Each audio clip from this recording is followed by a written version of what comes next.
the regional finals. So I think this could be a key week to hopefully get a lot of points for these 8 players, respectively. It always is, because when you look at players that have done very well in pro competition so far, you know, a notable player, for example, being Val, who, if memory serves, won the first week of EU East.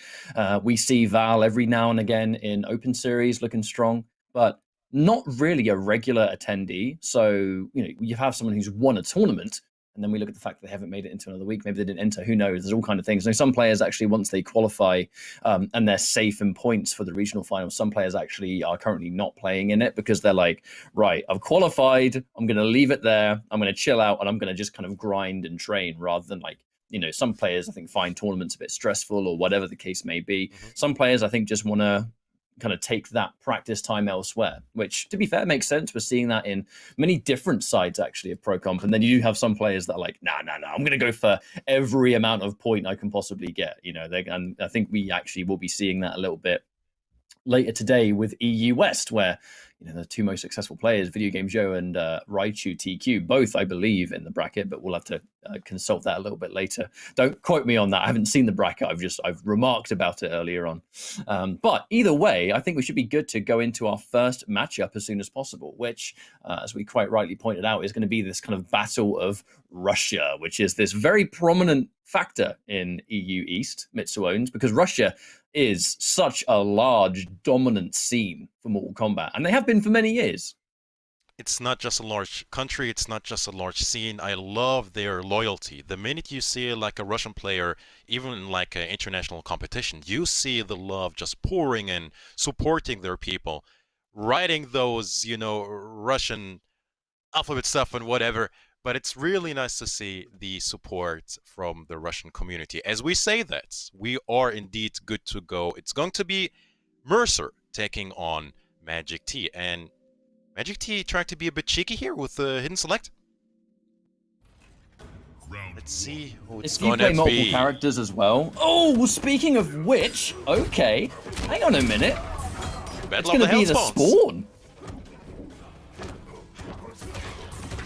Now let's talk about this matchup a little bit. We have to talk about this matchup a little bit, Mitsuones, because Spawn is not really a character that we see very much, and we saw this coming in. Obviously, we're going to have to find out what moves he takes. The charging Hellspawn is one of them, and going in for the instant jump too. Can only assume he has gone in with the air lether glide, otherwise he wouldn't have gone for an instant jump in mid-combo, which is common for Spawn players. You know, so many players, Mitsuone, were like, Spawn in customs, oh, he's going to be really interesting. You know, he's going to be super cool because we have this element of being able to go with these crazy moves that didn't exist before, and now a lot of Spawns going for glide and charging Hellspawn, which is just the one. But I haven't seen the glide yet, so I'm not gonna say it just yet. Oh, the way to interrupt that teleport, or evade rather.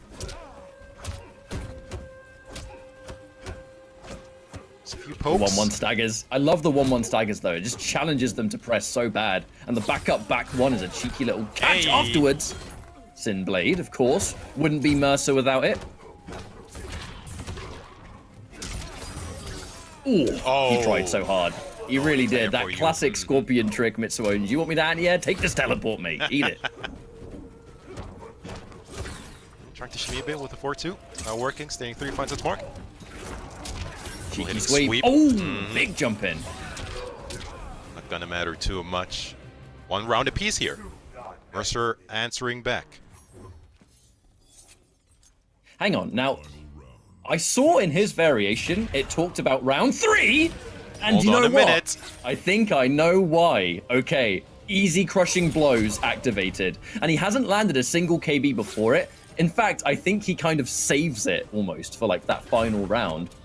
But this is going to be one hell of a win condition character. Don't get hit by basically anything, especially with no breaker. Let's go, Magic T. Any touch could be a what, like 50%? Whoa. Easily 50%. Now wait, Mercer will open him up. He's going to get a full combo on the 1-1-2 knockdown. The second we didn't see glide all game, I was thinking like there's got to be something else. There has to be. And he catches him. The break. Catch the 4-2. Oh dear. Oh, he could have got a KB from that.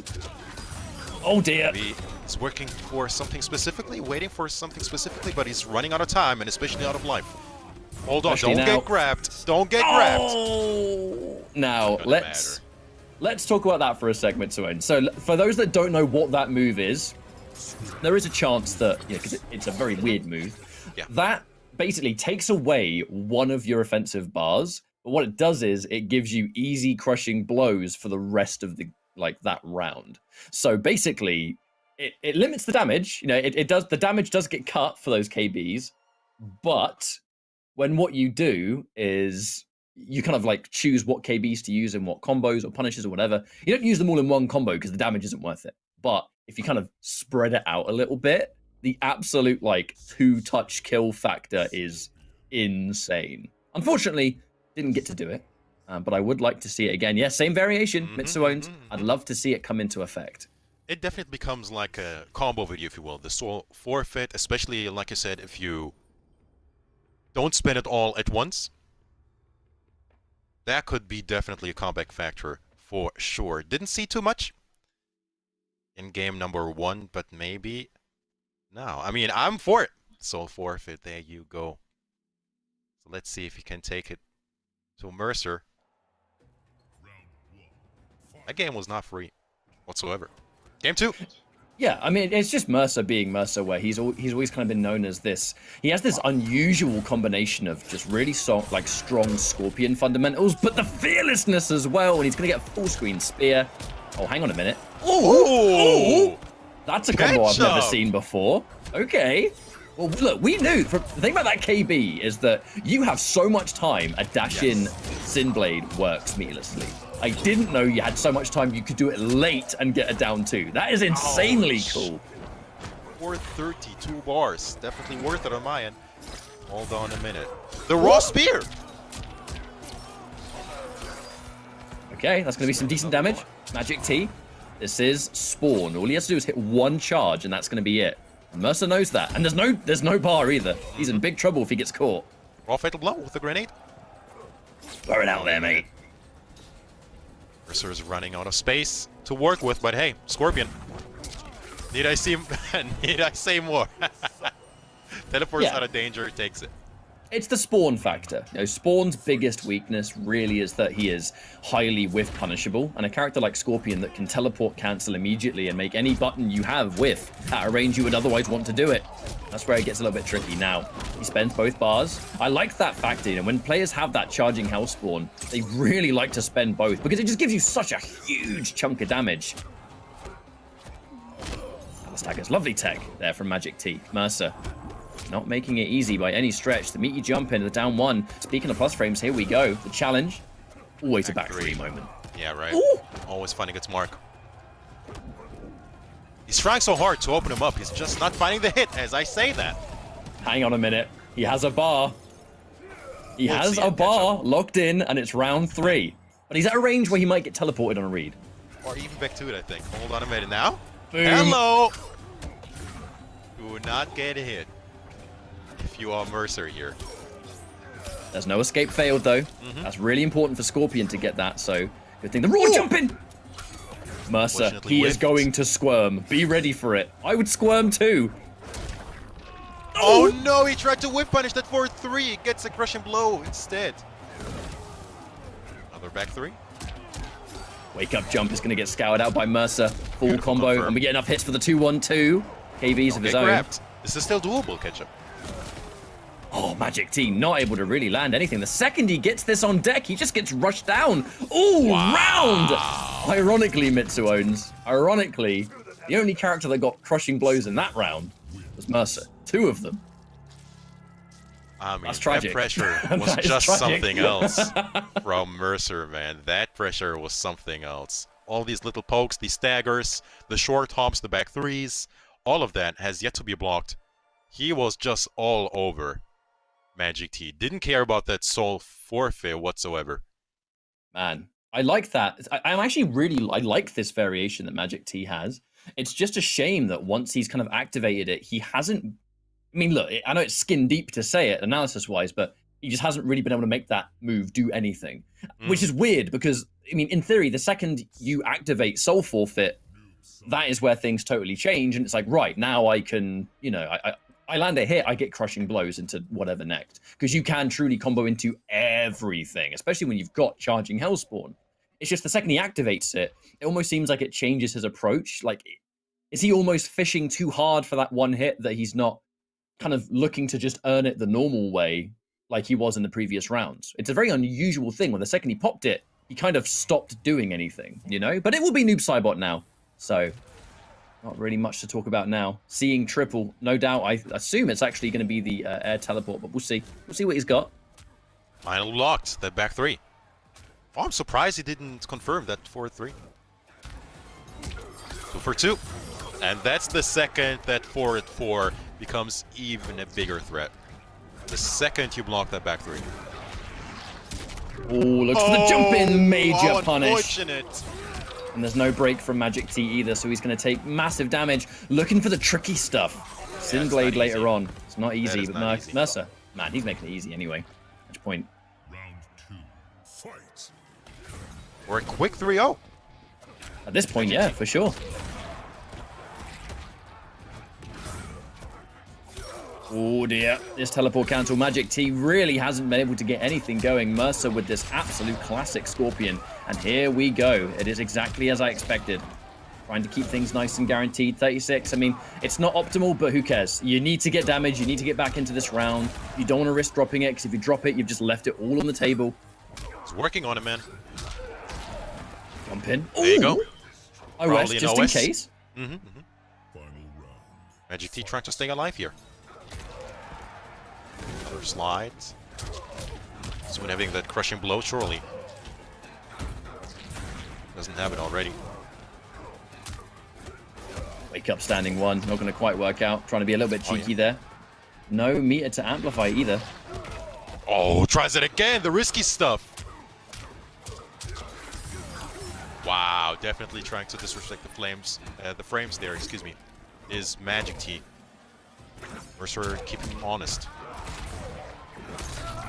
Oh, and he has enough clones. Enough clones to land that crushing blow. And just like that, actually, he's on the verge of bringing this one back.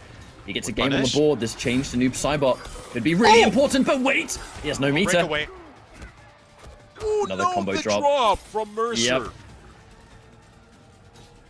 On a minute, Big thing watch is, the spear. combo wouldn't have killed, right? But it's losing the momentum that really sucks. Oh, he's done! What? He didn't confirm it to the fatal blow. Oh, Wow. God. Oh, God. Ouch. No. Mitsuo's not like this. Man dropped the game-winning combo, the set-winning combo, and got brutality. That's how it rolls. It was like the easiest combo, just a button into the fatal blow. But that standing 4 came out way too late. I mean, we see Mercer time and time again confirming tricky stuff, the Sin Blade stuff, not easy whatsoever. But a raw spear... That's such an insane drop. I Right? don't want to sound disrespectful. I'm shocked he dropped it. I really am. Surely he must have tried to do something else. Like, I don't know. Did he try and do walk up Sin Blade maybe? But there was no jump. Like, I generally cannot come up with a single excuse as to why that walk up standing 4 dropped. It shouldn't have. And he knows that. Hopefully he can keep his head in the game, because if you drop a combo like that, when you've won the set, it's in the palm of your hand, that happens, it can kind of tilt you off the face of the earth. And I gotta say, quite rightly so. I mean, it will upset you. Hopefully that doesn't bother him when we go into this next match fresh. The Noob Saibot working out in Magic T's favor. But man, oh man, what a choke from Mercer. But I know, right? he has that safety cushion still up. So, you know, Ooh. let's see if it phases him too much. Escape failed in round 1, so if there's no throw text, that grab threat either way is going to be a massive deal. He's got to watch those spears. Mid-range, anyway, against that slide. Lost block of the Sin Blade. Oh, he Decides to spends spend it. it. Wow. Immediately. Take that first round, I suppose. I mean, actually, it is a interesting play on the anti-air spear. There's the Sin Blade. That's exactly Not what he gonna drop tried this last game, I think, Ketchup. I think you were right about that. Just the whole thing just fell to pieces. But it's not now. Match point for Mercer, still going. Once again. Wow, it's still linked. Good damage to the corner. Block as well, the up 3. Okay, All right. Here we go again. Going for the less obvious throw as well, actually, is Mitsuoid, sorry. Mercer, what is it with Scorpion players having M at the start of their gamer tag? It's absolutely ridiculous. Anyway, corner pressure belonging to the noob Cybot. The teleport cancel immediately to get out. That throw tech to say no thank you. Ooh, grab to chase it down. Magic T, no meter now. The breakaway. Oh, teleports into the corner. He has yet to flawless block the second hit of that 4-4 string. 4-4 up 2. He's running out of time to do so. It's going to be double fatal blow. The fatal blow is whiffed. Just into a slide. My man at jump distance just pressed both the triggers and went, let's just hope for the best.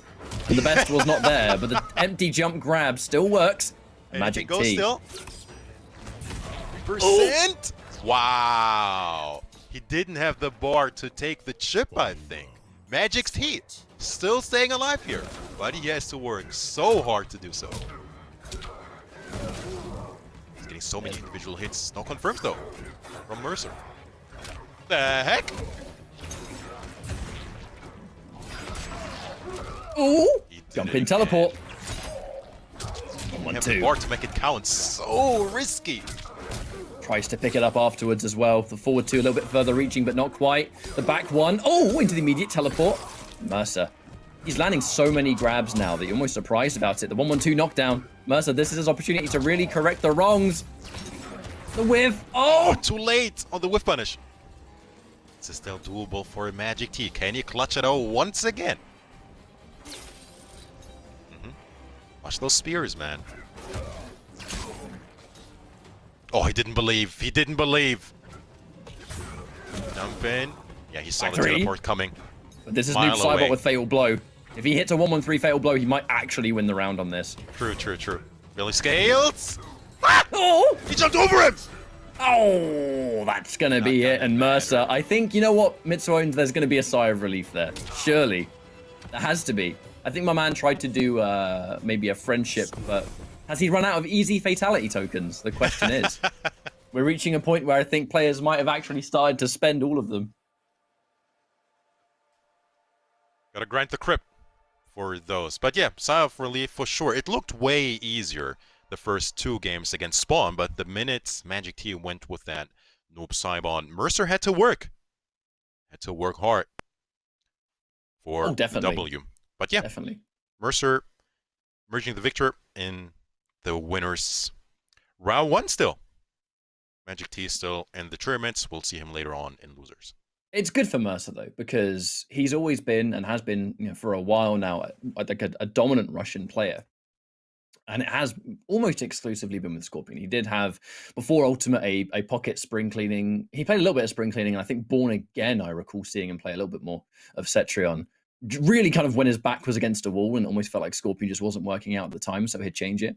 But since Ultimate, he does also play that, you know, the Cetrion variation, which is the Earthquake, the Winds, and the Teleport. But he doesn't use it as much. You know, he still tries to rock things out with the Scorpion, and you almost never see him without Sinblade. He seems to really like that, and clearly works it into his combos to get some really sick conversions. I'm still kind of thinking over that down 2 conversion he did in, I think it was game 1, perhaps. But it's a shame to see the Spawn not do more. It really did seem like in round 3, both times, the plan was, all right, we're guaranteed to have 1 round away. That's it. There's no way you're going to win, and I've wasted these. I'm going to now pop Soul Forfeit, and I've got this crazy like deletion factor that just didn't happen at all the way I was hoping we'd see it. But, you know, there's still chance and losers. There's still a chance. It's very unfortunate that he popped it twice and didn't get... Not only didn't he get the sequence, he didn't get a single crushing blow. And like you said earlier, the minute he popped it, I think he was trying too hard, fishing for it too hard, and you know, the minute he popped it, I think it went downhill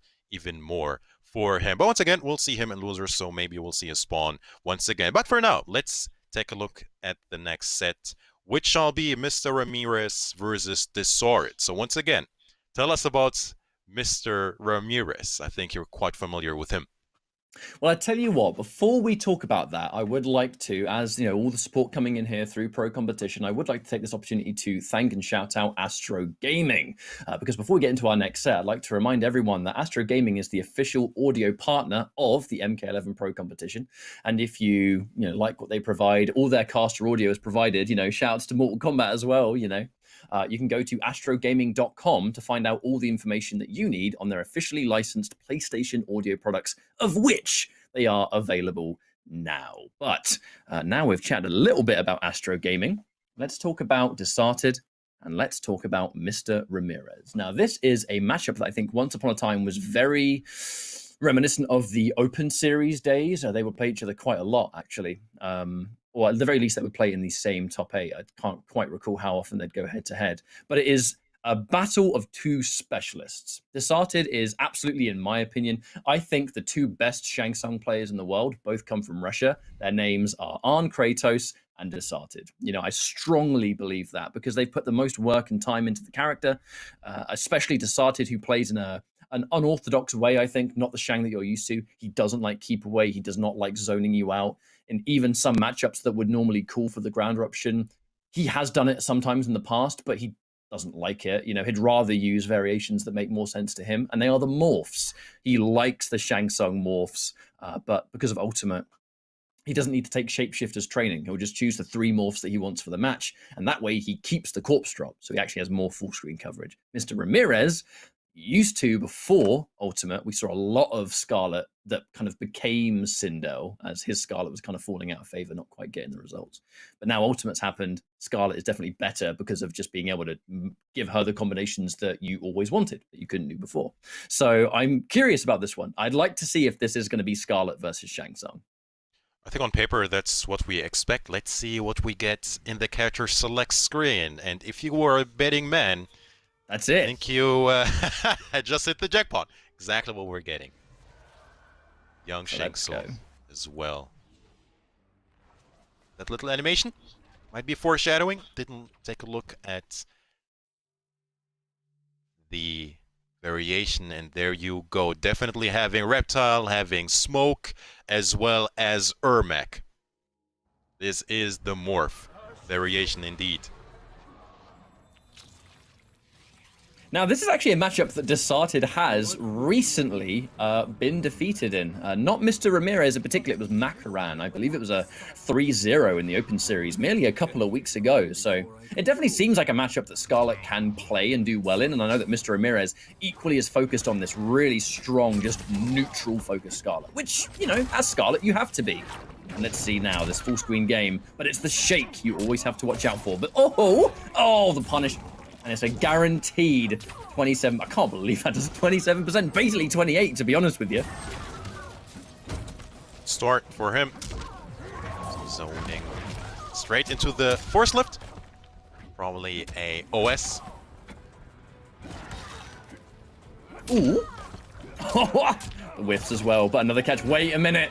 I've hit you once, the 27% unbreakable, and now twice. Desarted has been hit twice, and both of them are unbreakable. And look at the damage he's taken! The punish, not quite there on standing 1. Too far away. The 1-1. Oh, yeah, couldn't take the trade.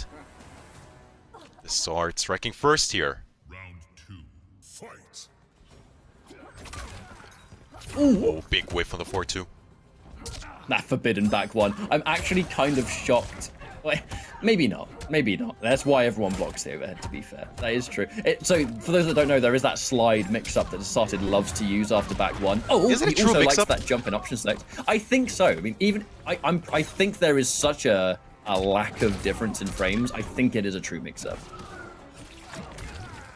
And if it is a fuzzy, then you've got to be really bloody good to fuzzy it. Because, let me tell you, Desarted, I've seen this guy play for a long time. Ain't no one fuzzy in it for months. Gotta be ready for it, for sure. Hold on a minute. This is Mr. Ramirez, working his way into the corner. Jump in as well. Oh, gets the grab. He knows the jump in's really high up. Out of here. Ooh, not an easy jump into anti-air like that. Definitely not Shang Tsung's. Definitely not. Man jumps around as he pleases normally. Teleport out the corner. Oh, and that's going to be an accidental crushing blow on the throw. I'm surprised Surely. he did that. I mean, there's no way he's got crushing blow held check off. Right. I refuse to believe that any top player doesn't have it off. I refuse to believe it, because that was, you know, a massive waste. That's an important grab to have as Scarlet. Ah, a bit too late on the whip punish.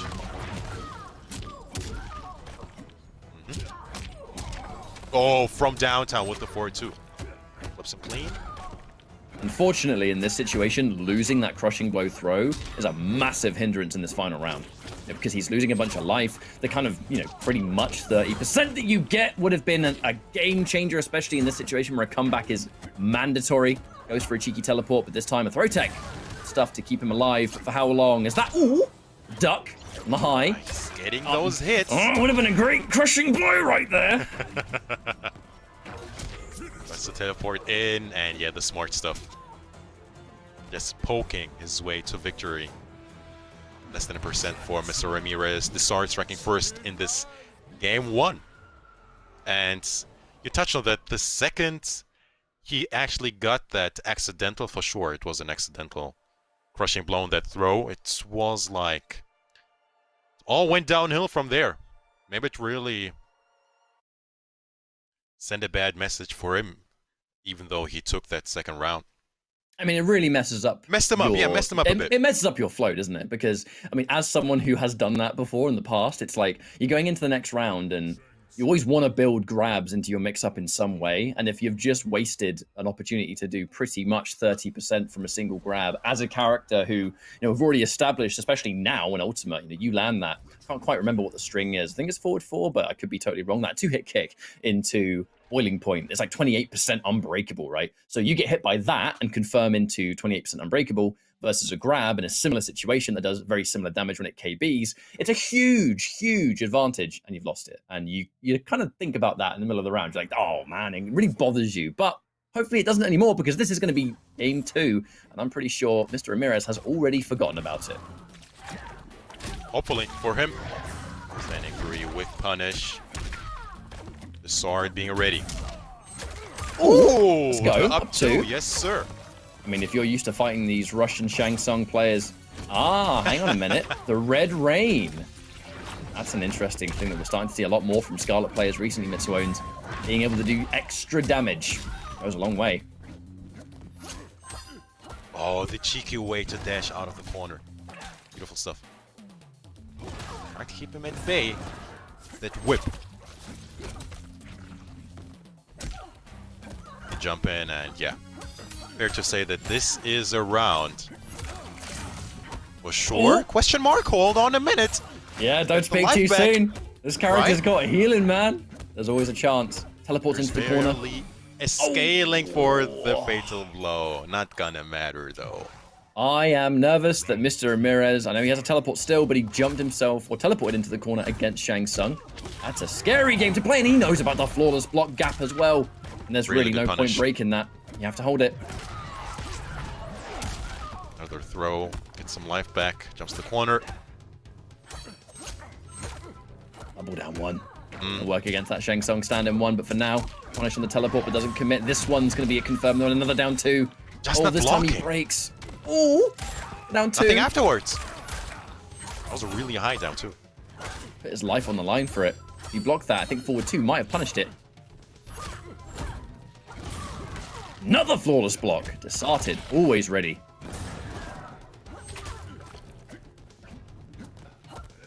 No whiff punish. Did he jump and punch? Jump. Not on fatal blow just yet. Here's the blood rain. Oh, of course. Was ready with the teleport. Beautiful whiff punish, Mr. Ramirez. Staying alive in this game too. An important fatal blow to use, completely guaranteed. There's nothing you can do about it. Not that he could anyway, there was no breakaway, but even if he did, it would have been totally redundant. And an opportunity for Mr. Ramirez to bring himself back into this match. I'm not particularly sure that short hop was intentional. However, that's going to be a confirm from Desarted all the same. Another breaker. And in this situation, ready for the anti-air again. You're in the corner against Shang Tsung, you know he's going to jump. Oh, speaking of which. Ow, ow, ow. That's a lot of damage. Speaking of damage. By Mr. Ramirez. Trying to work his way in the corner. As I say that, there's a teleport. There's disposal. That high up jump kick. I'm pretty sure that was a flawless block attempt. That standing 2. That jump in. Something that Desarted known for. But a chance to really bring this one back. Doesn't commit to the unsafe string. Good call. Watch Not for want to throw it the away. smoke Ooh. shake though. Oh! Another. Oh, the empty short of the cheeky stuff from Mr. Ramirez. Love it. Takes us to 1 apiece. But this is an interesting situation for me, and it's a matchup that Desarted has. Like I've said, he's had to play some really top-level Scarlet anyway, previously. A few weeks ago, he had to fight Makaran, and it was very similar. But he looked a little bit more lost in that matchup. I think there were less flawless blocks and less interruptions and stuff like that. A big game changer here for Mr. Ramirez, even though it looks like Desarted has kind of done his homework since. I definitely think he kind of labbed Scarlet a bit since then. Must have done. It looks like it anyway. The jump-ins, which are being anti-aired by a down 2 almost every time. I'm not used to seeing that. Shang Tsung is a character that has pretty much the best jump kick in the game. Fair to You're say. not used to seeing uppercuts beat it, but right now, we are. So there we are with that one. Consistently as well, Ketchup. Definitely wasn't a fluke. He's getting those early down 2s, and it's almost surprising that he's not risking to get anything after that, because they're really, really high. But opts to be safe with it. Satisfied with just the down 2. I mean, I'd be as well against Shang Tsung. Jump 3. Here we go, though. Match number 3, 1 apiece.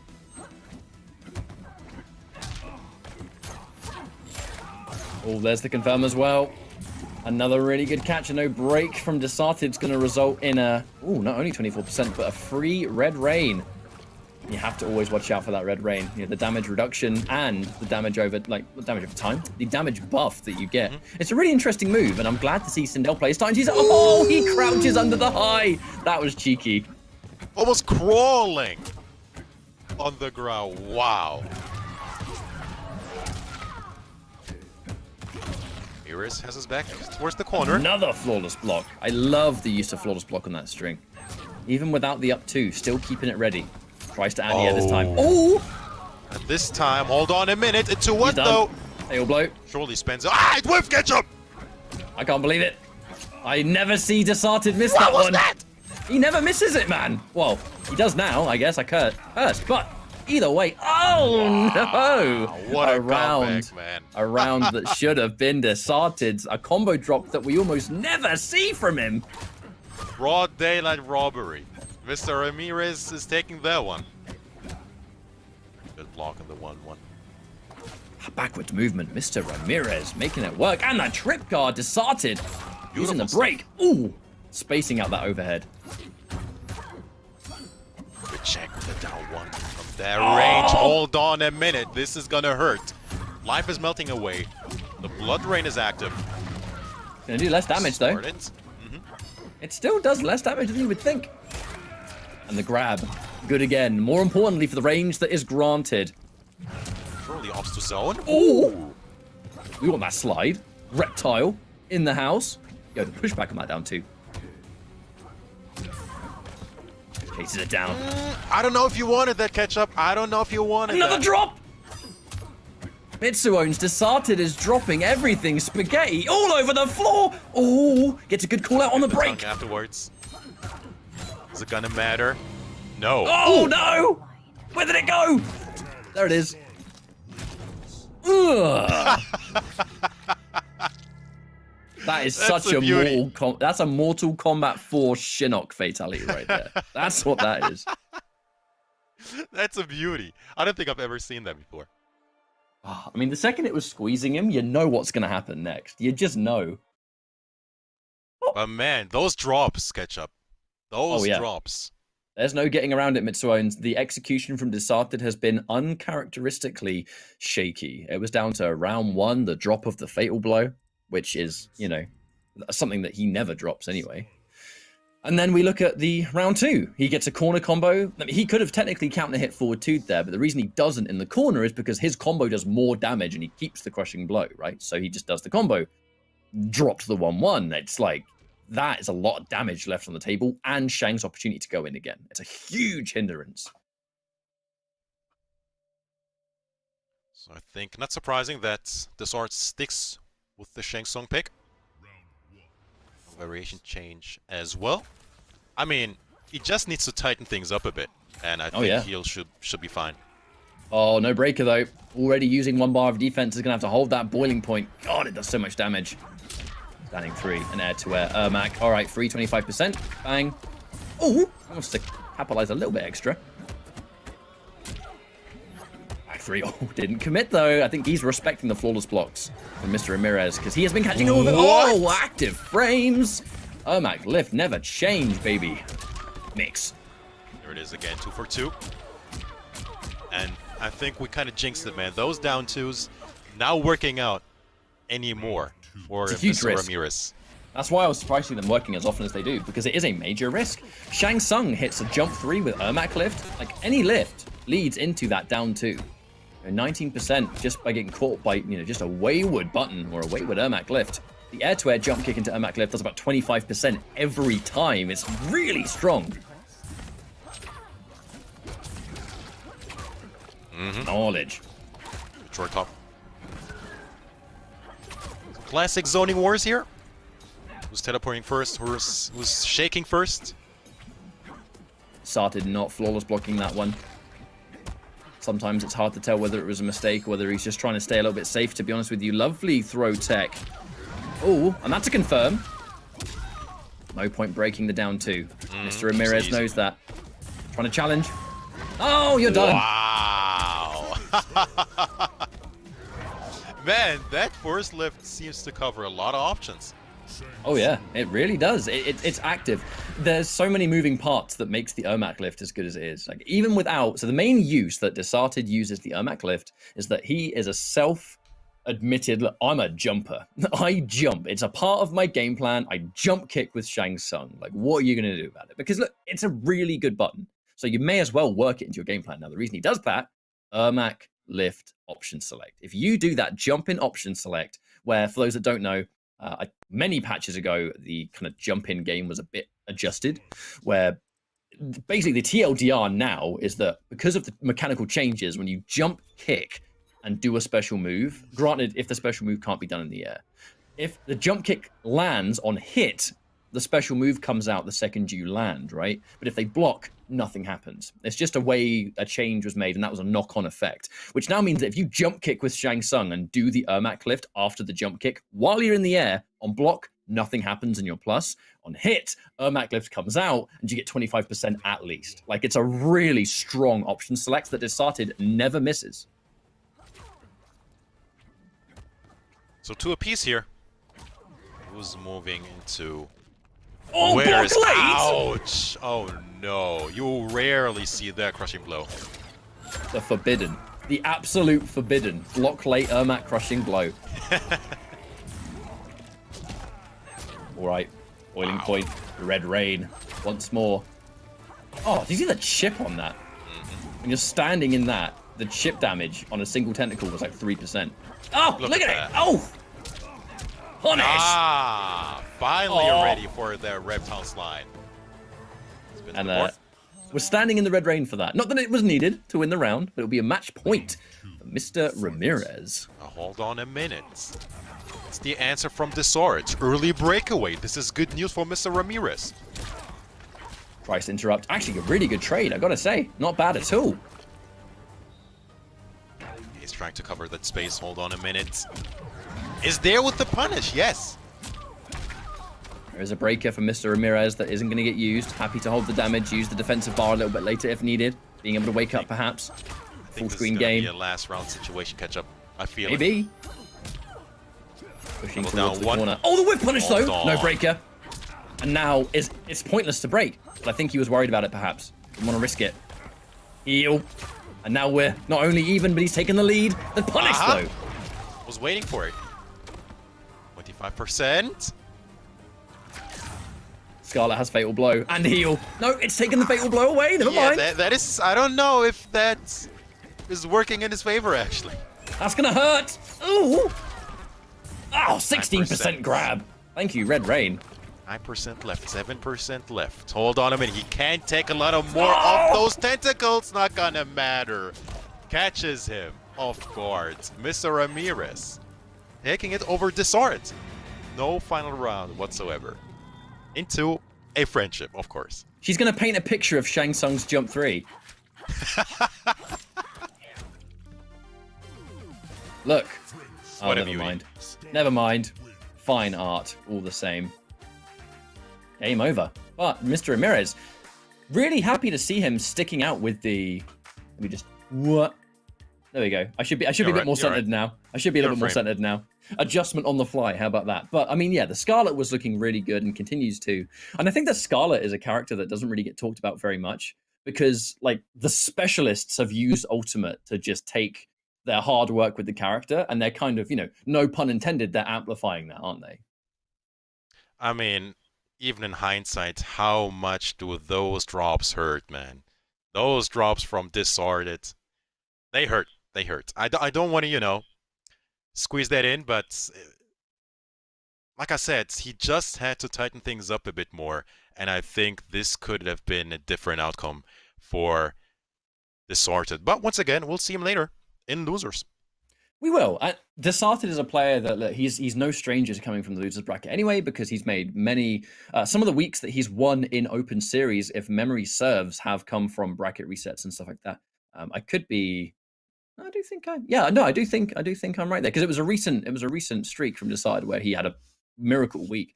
I actually think that was the week he lost 3-0 to Makaran, actually. So he came back in losers and won the whole thing. So it's definitely possible. But before we get into our next matchup, let's talk a little bit more about the PS4 tournaments, because that's what you're watching right now. This is what everything is being funneled through: the Open Series, the Pro Competition, whether it's Liga Latina, North America, Interkontinental. Everything is found at compete.playstation.com. It's done through the system, the console. I've said it so many times, Mitsuones couldn't be easier, because you turn your console on, you sign up for a tournament, the console tells you your tournament's coming up, it sets the game up for you, and you play in it, and then you make top 8. It's quite interesting how different things worked. Even what, 3 years ago, 4 years ago, not too long ago. It's you had to chat with the opponent, and the gamer tag and whatever. It's really easy. I think it even submits the score for you. You don't have to do that, so you don't have to post a screenshot or a proof that you won and all of that. I think it's way easier, way less stressful, and it's a way to spend your Saturday or Sunday evening. Now we are going to be jumping into the losers bracket. So this is where we start to have players that have still made it into the top 8, but they had to work a little bit harder because they were taken out in winner's side and still made it through. But this is elimination territory. Now, Vichaz and Blood Eyes. This is Vichaz. I'm sure they both play multiple characters because we've seen it, but Vichaz, a really good Sonya. Really good Sonya. And this is, okay, the matchup that I thought we would see. Frost versus Sonya. The question is, Mitsuones, what was this variation? Did we see that kind of counter-zoning barrier that Blood Eye seems to really like? Let's find out. Sonya, huh? Been Yeah. a while. Ever since we've seen her in a trailer, I think. And the carving. Yeah. But it makes sense. You're going up against Sonya, and the energy ring is a massive part of her footsies. And the carving just eliminates that, doesn't it? So we'll see how this one goes, but don't underestimate Vichaz. Man is no joke. Oh, the movie skin as well. I deserve your respect. Whatever, you do nothing, bitch. Oh! Oh! Blade. Round one. That was All a right. really mean response. Let's go. It's Let's getting go. personal. Blood Eyes versus Vichaz. Here we go. Losers round 1. Someone's gonna go home. Or stay home. You get the idea. Yeah, just still home, but not in a competitive setting. There you There's the go. down one. Ooh, definitely a flawless block attempt there, I think. Instant jump 2. Oh, speaking of Ooh! which, there it is. Oh, we're starting off. The tone for cylinders. the tournament. Ouch. That hurt quite a bit, Ketchup, man. Head up 2. Actually, you don't see that a lot from Sonya players. The back 1 stagger into grab. You do a back 1, you know they're blocking afterwards. If they've had to hold the back 1, they're not going to challenge that. Not in the corner. But I will be around anyway. Vichaz. Here we go. I said, don't underestimate him, man. Rocking that movie skin as well, always, Vichaz.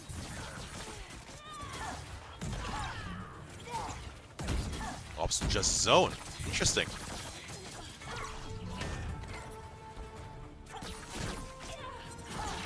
And we will so far, as long as you've got the life lead. If you have the life lead and you have the Glacier carving, it's going to really force Vityaz to spend meter on that amplified energy ring. Which means she won't have meter to cancel up close. Yeah, it's working, man. He's trying to get that life lead back. And he's in. Confirm. Good back one, confirm. Definitely seemed a little bit to me like he was waiting for maybe a breakaway. Didn't want to overcommit. Can't quite remember. I think Frost has got some late break situations where you can punish her. I think it's mostly with a spin.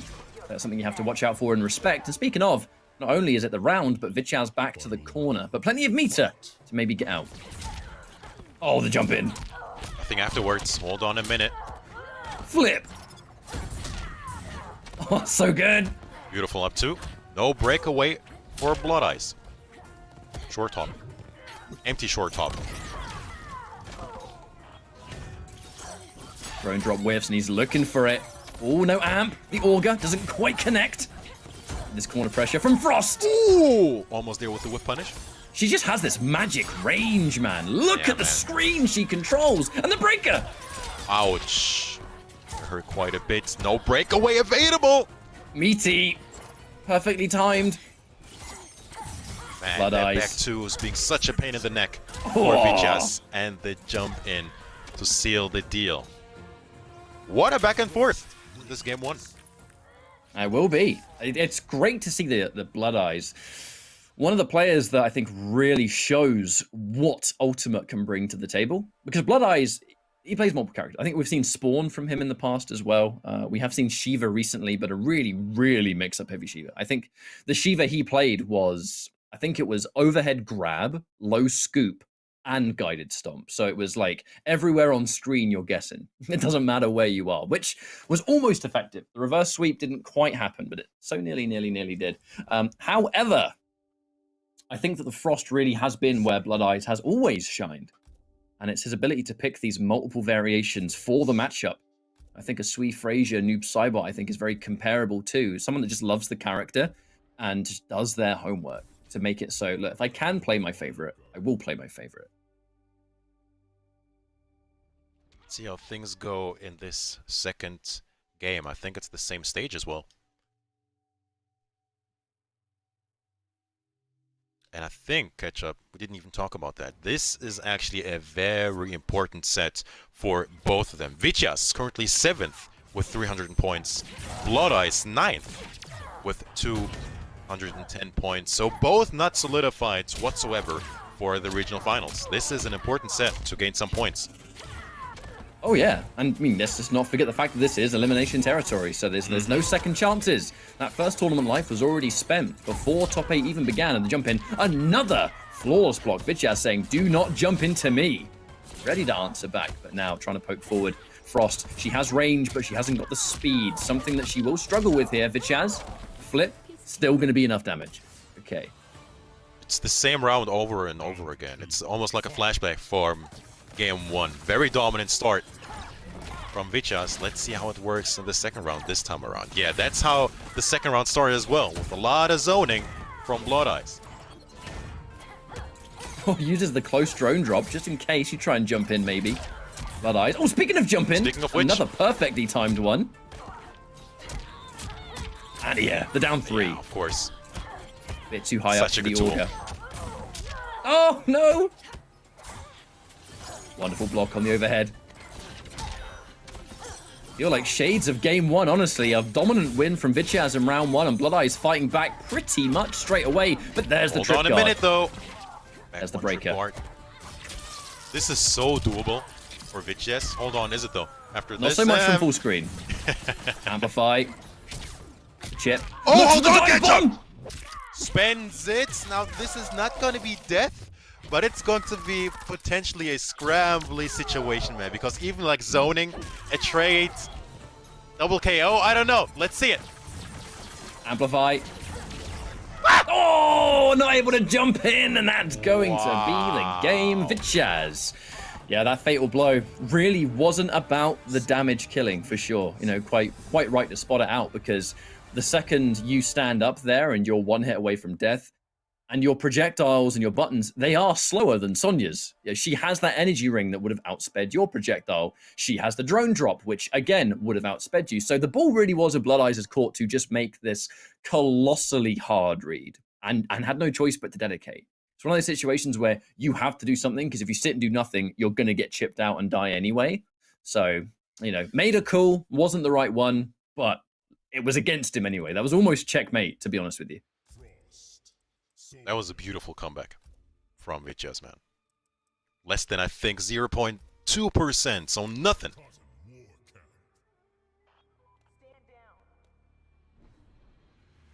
So one apiece in this losers round one. A lot of points on the line, especially between these two fighters. Let's see who comes out on top. Blood Eye has always been such a... I mean, when you play Frost to this degree, you just have to... when you play a character that has got some rather significant weaknesses, you have no choice but to just play around them, right? If you're going to play the character, you need to find your workarounds, and the Augur definitely one of the moves that can do that. Flawless block gaps all over the place with Frost. The second she has the Augur, it can somewhat plug a couple of them. However, there's the full combo now from Vichas. That's going to really hurt. Sonya in the corner. Ow. Oh, the wake-up buttons! And hang on a minute. Doesn't matter. He's got a different attack. He has the stun. Even another skin. He changed it, yeah. Yeah, he's changed the carving. But that's a confirm again. Vichas finds the opening. Yeah, we're talking about the variation here. Pretty sure this one is Dive Bomb, Augur, and the Grounded Stun, which is going to give her all kinds of different conversions, actually. We'll see if it works out. Almost did, but that 1-3-4 into Fatal Blow had other plans with Vichas, one round away from being 2-1 up here in loser's bracket.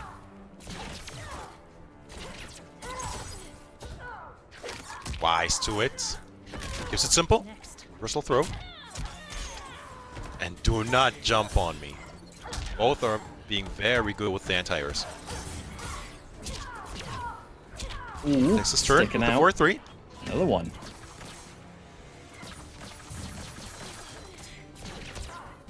That's a full screen game. It's not going to have the same presence. You would definitely think Sonya probably going to do better actually having the energy ring. Oh, the down two. And again, looking for the same thing. Blood Eye saying, no, I'm going to do it again because here comes the damage.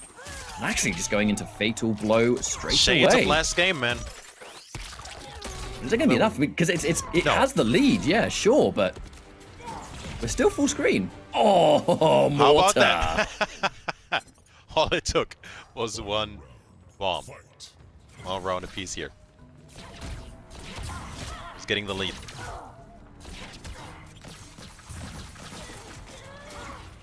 Got it. Probably tried to flawless block. Or Cotton is ready to be thrown. Gets a lot of damage as well. Oh, the jump back. What a way to punish her. What? And the down three is going to whiff, giving a full jump into Vichas. Ending it in the down four as well, just to keep the pressure. The damage is so good. Vichas looking so clean. No punish on the low. But wait, there's the stun and the sequence. No fatal blow.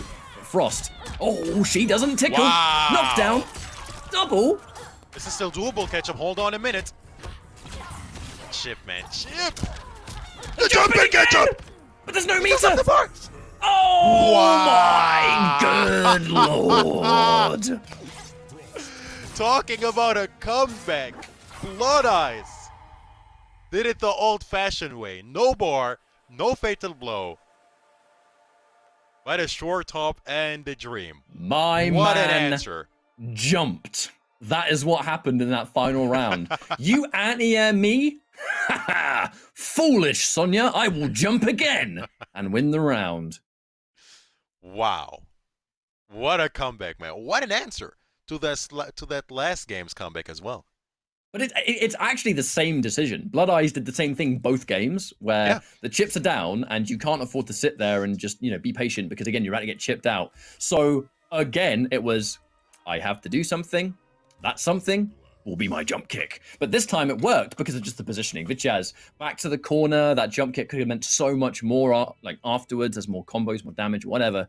And it's just, even in that situation, it was Vichas, I think, that was under more stress because you are at risk of the ranged buttons. You're at risk of the jump kick, which obviously won the round. But yeah, the micro burst and that whole thing. Got to say, actually, that whole thing came from a double amplify combo thanks to micro burst and auger together. So this variation swap working out well for Blood Eyes, but only just.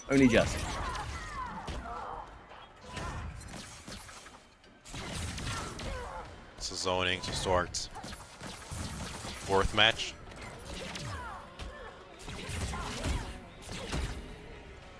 Flawless blocks on the energy ring. Good stuff. Watch out for the 1-3 though, Sonya. Always able to clip you in the middle of it. The jump in and dive bomb. That's going to get punished though. Not low enough to the ground. The good block on the overhead. The block on the energy rings too. Doesn't want to challenge. Wow. The auger. Meter getting spent. This time it's the jump ins from Vitchaz. Doing a lot of work here, Mitsuones. The jump back. I don't think he actually punished it. I think he tried to jump afterwards. That looked a bit funky. Oh, plus frames! And yeah. My man challenged the plus frames of that string. I can't remember the input, but what I do know after fighting Mustard for God knows how many months, don't press after that string. Just don't do it. It's not worth it. Not worth it whatsoever. Match point. Blood Eyes with the easy confirm, straight into Fatal Blow, no gimmicks. 1 round away.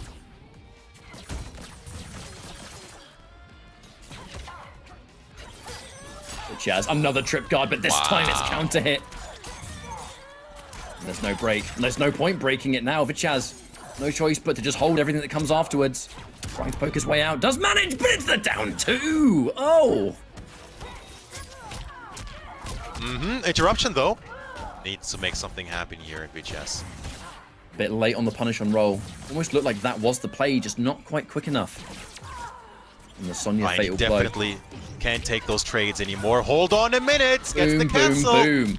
Straight into it. Now if you get opened up, the late punish! breakaway. Full screen. Hold on a minute. Catch up. Wow. Almost. But even if, I don't think he could have taken the damage. I love the idea. Just out of range. But it's going to be Blood Eyes. Yo, my favorite fatality. Let's go. Let's go. Add 1 to the ranks. That's so sick. Recruited. Oh, that's so sick. I was so Program the surprised jump when I kick. saw this, man. I was like, what is happening? We transitioned to another place and whatnot. So unlike the other fatalities. But once again, Blood Eyes emerging the victor here in this losers round 1, which unfortunately means that we have to say goodbye to Vichaz. But with how things are going, to be honest with you, I would be surprised if Vichaz doesn't qualify for the finals because he has been a consistently strong player here. The Sonya is absolutely superb. We see Vichaz in all walks of PS4 tournaments and not his first appearance here in pro competition, if I recall. So, I thoroughly actually do expect Vichaz to make it through. Just might be a little bit later. Who knows? I'll consult the everything else afterwards. Anyway, but as we now go into our next matchup, Mitsuones, run me through who's head-to-head. It's actually going to be Mobster, that's what he wants to be called, versus K-Top for the last match of this round 1. But for now, let's take a look at some Mortal Kombat gear. Rep your realm and your character in the merch store. Just go ahead and visit amazon.com/Mortal Kombat for some awesome gear. And there's way more than just shirts in the shop, some accessories for your phone as well. And may I say that Scorpion one looks quite juicy, Ketchup.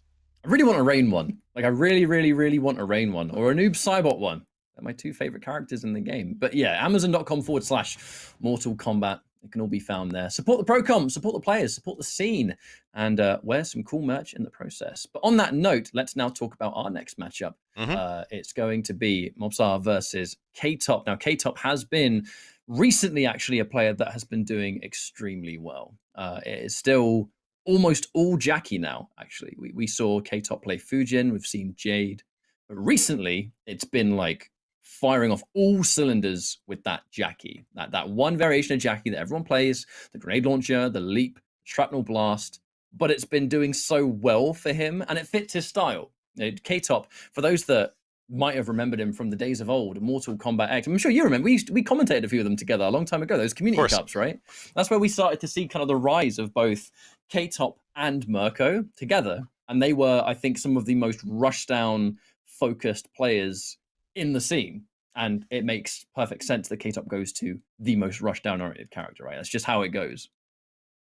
I mean, you were talking that he does very well. I mean, indeed, I mean, he's last week's champion. He took the EU East Week 3 championship, and he's currently sitting at almost 600 points, which almost solidifies one into the regional finals. He's currently third in the rankings, so I think, especially if he does well in this week, he should be definitely making his way into the regional final at the end of the season to fight for $5,000. Once again, a lot of money on the line at the end of the season. But Mobster, not so successful so far, 120 points, sitting at 14th. But once again, man, this top 16, I'd say, in the EU East leaderboards, I mean, so condensed that anything could still shift given weeks, especially once again with so many players not entering or not making it into the top 8 anyway. A win here, I think, could mean a lot for Mobster. Let's see if we see that Patterton Fujin from him once again.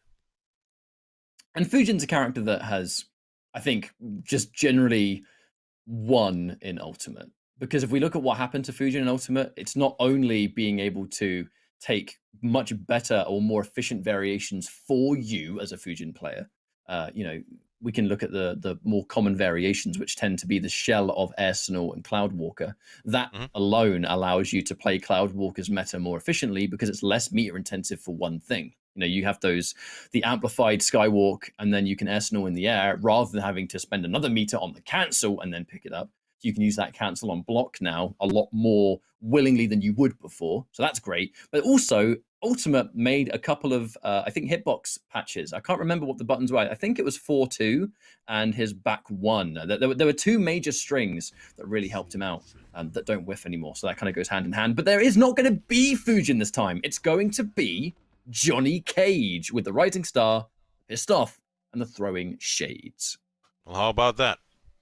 No Fujin whatsoever. Let's see how this Johnny does against K-Tops, Jackie, and this losers 1-1. Someone has to go home or stay home. I said it earlier. You get it. Johnny Cage. And what a start from K-Top, man. There's the immediate break in the corner. The second you get put in this position, Johnny Cage. Ooh, the anti-air. Kind of good at the start. A good throw tech as well. Maybe being a bit obvious with the throw direction. But that's going to be the forward 3 connecting. The force ball afterwards. We're starting to rush this down. Really wants to interrupt that. Not quite able to find it. That is filthy. You get the dash punch ender into the short hop grounded blast into meaty neutral jump. That's kind of gross. That is super smart. Oh, you're done. Does he even need to? Yeah, he will. If K-Top had another bar of Amplify, he would not have needed to fatal blow there. I'm just surprised he actually did keep it simple with like a 4-3-1, just straight to the fatal blow. Maybe he was afraid it might whiff, but not gonna matter anyway. Believing in his execution. First round going to K-Top. Getting it first big hit as well. 350 or 340. The blue stuff. This is looking really good for K-Top. So evasive. Absolutely, and that meaty jump in to try and catch. Full screen presence. The second you've got the life leaders, Jackie, this grenade launcher alone does actually allow you to be a little bit more patient than you otherwise would be, but it's the grenade launcher again. Oh, and you can't break any of it. Oh, God, it hurts so good. 40%. Oh. Wow. Randy Savage elbow. What a game one. K-Top. The use of the grenade launcher, really, that is one thing that has started to, I think, separate him from his previous self, Mitsu Owens, is his utilization of that grenade launcher as part of his offense, not just doing string leap grenade launcher. He kind of is using the meaty properties, I guess, of the grenade launcher more than he did before, and I think it just makes him more unpredictable. And it's a great move. It's one of the best moves in the game. That was a very cannon display of Jackie in action. All over him. All over Mobster. Will we see a Fujin this time around? I think it's fair to say that Johnny didn't quite work out this matchup anyway for Mobster. Nope. Straight back into it. Cage is often said to be definitely not a character that beats Jackie, but I know that, you know, even prominent players like Video Game Joe, for example, always used to talk to him about his, this was when Upgraded was really like running rampant in tournaments. And I know that even Video Game Joe's choice for the Upgraded matchup back then was, it was Outtake Cage, purely because it's like, Cage doesn't win the matchup, but he has tools to be able to kind of contest with what she's doing. Now, that might be a little bit different now she has the grenade launcher. You know, I'm definitely, that's old news, but just certain things being able to challenge Leap above all else, the grenade launcher has made Leap better. So that's what we have to always keep an eye on.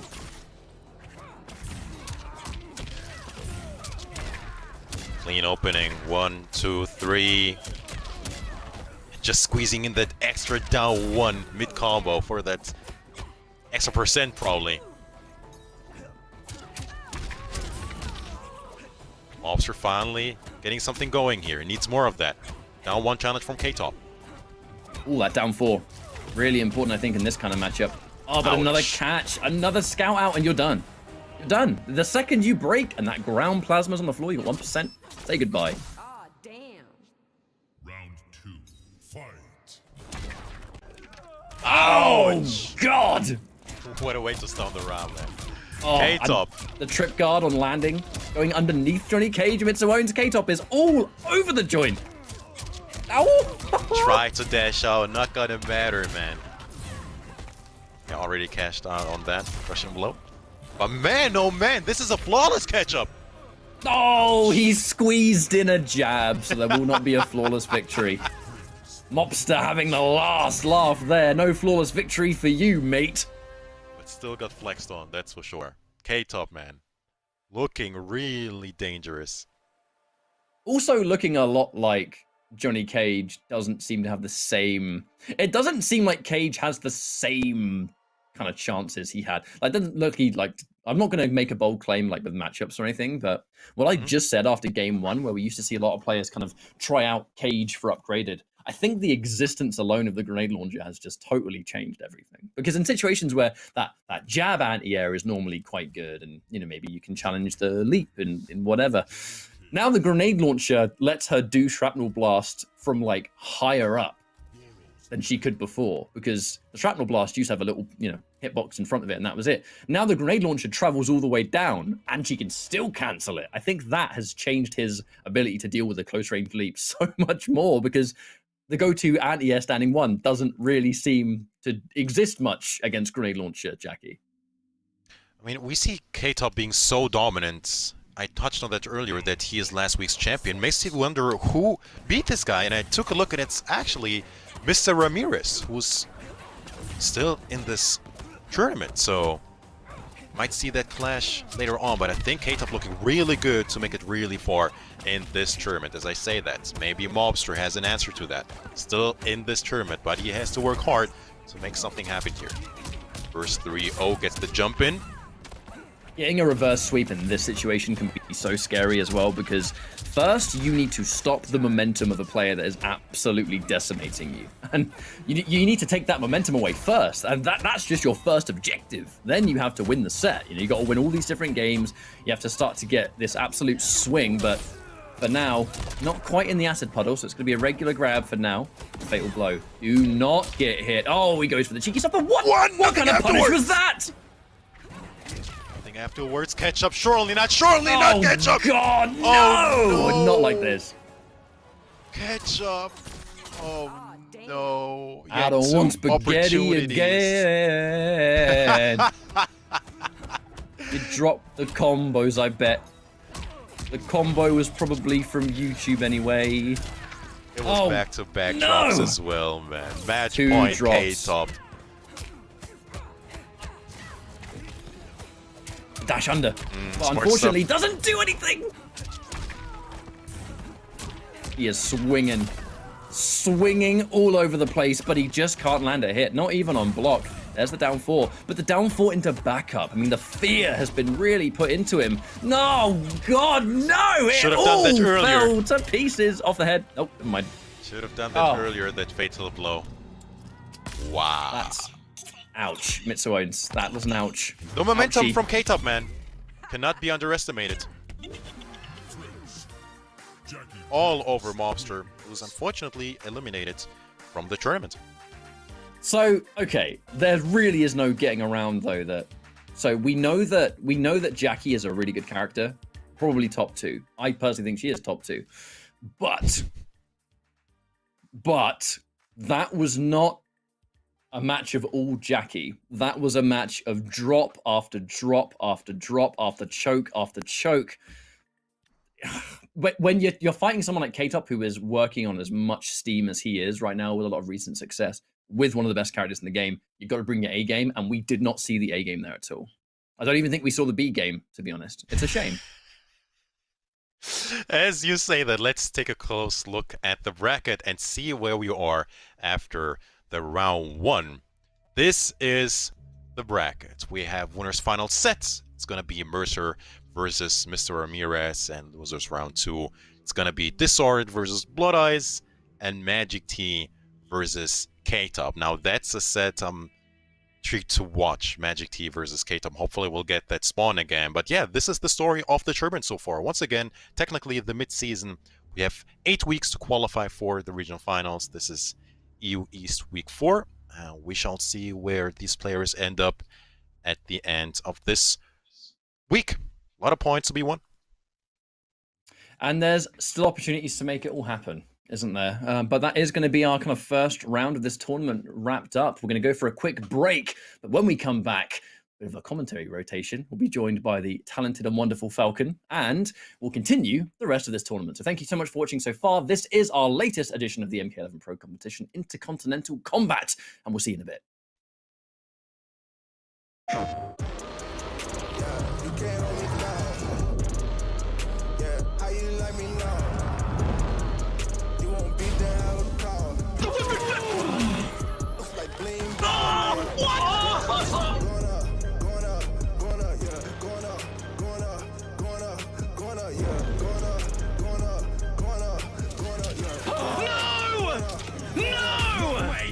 No jokes, no gimmicks, just combat.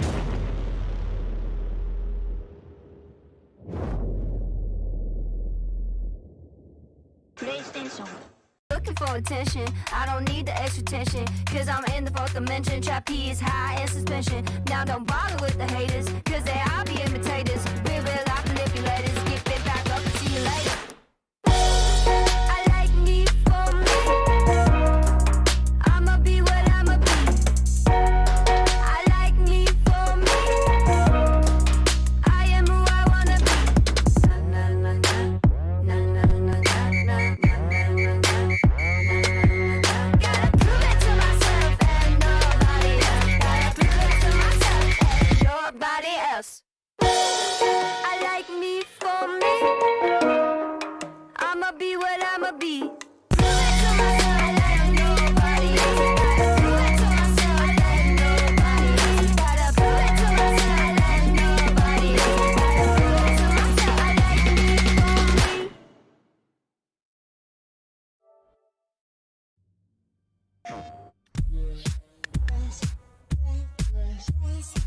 Hey guys, Ketchup and Mustard here, and it's time to test your might in the Mortal Kombat 11 Open Series. Ready to rumble? Power on your PlayStation and head to the Events app. Filter by type and select a convenient date and time. Boot up MK11 and locate the PS4 Tournament menu option. Click it to visit a familiar place, the Console Events tab. Sign up and prepare to play. Once registered, you can view your tournament details and check-in time. A notification will remind you to tighten your black belt and get over here for your match. Continue combat in the open qualifiers to close in on the competition. Thank you for watching, and we'll see you in the tournaments.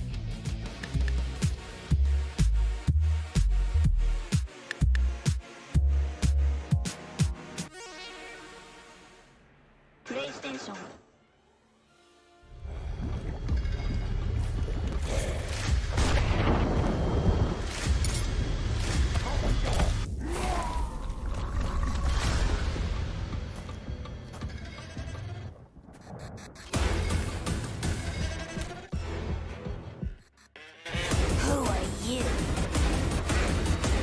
worst nightmare.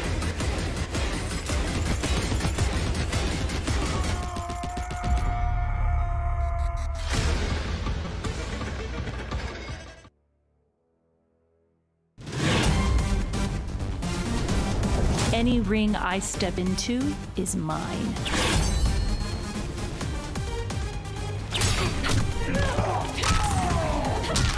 End of the line. Then this fight is now personal.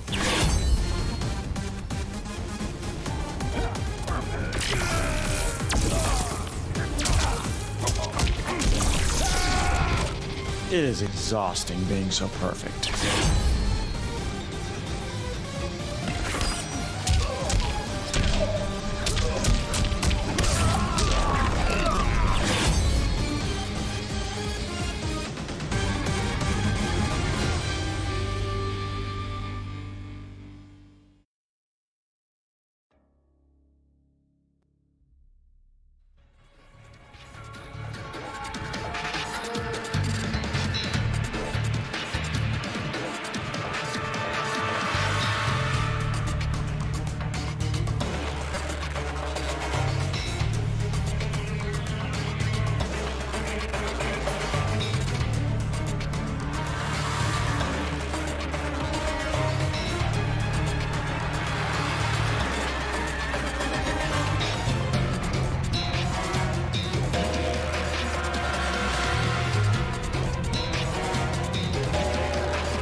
And a very warm welcome back, and welcome back to the Mortal Kombat 11 Pro competition here at the Interkontinental Kombat EU East Week 4. We are very well into the bracket as we find out who becomes the champion of this Week 4. Once again, I'm Mitsu Owens, joined today by Falcon.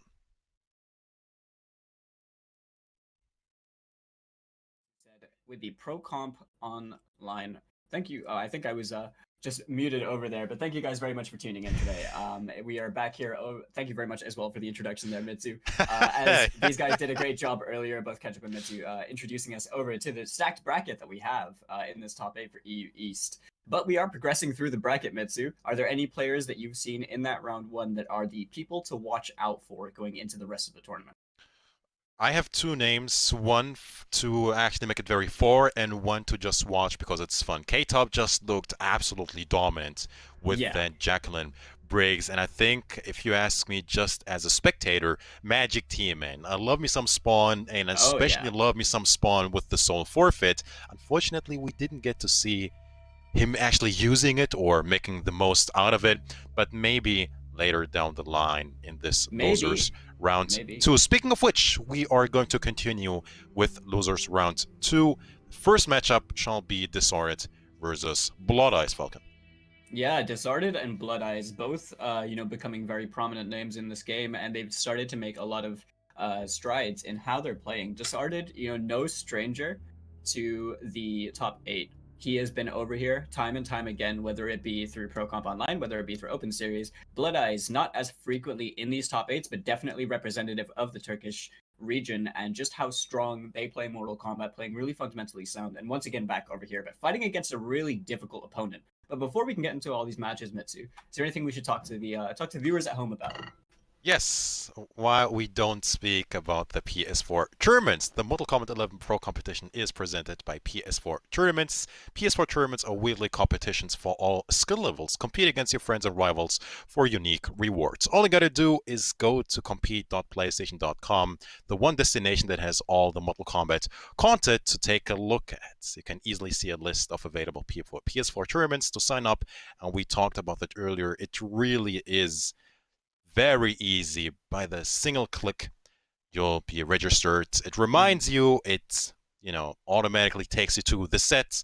Go ahead and maybe we see you here on stream being watched by thousands of people. I know that's quite exciting, especially if it's great the way first to time. put your name in the spotlight, right? I mean, a lot of these players really started out in doing things like the Open Series, and it's incredibly convenient from just being able to, sit at home and enter from the comfort of your own room or wherever it is that you play, and just, stay on top of it. It's a weekly competition. If you do well, you can get a lot of eyes focused on you, you potential to win money. There's a lot going on for it.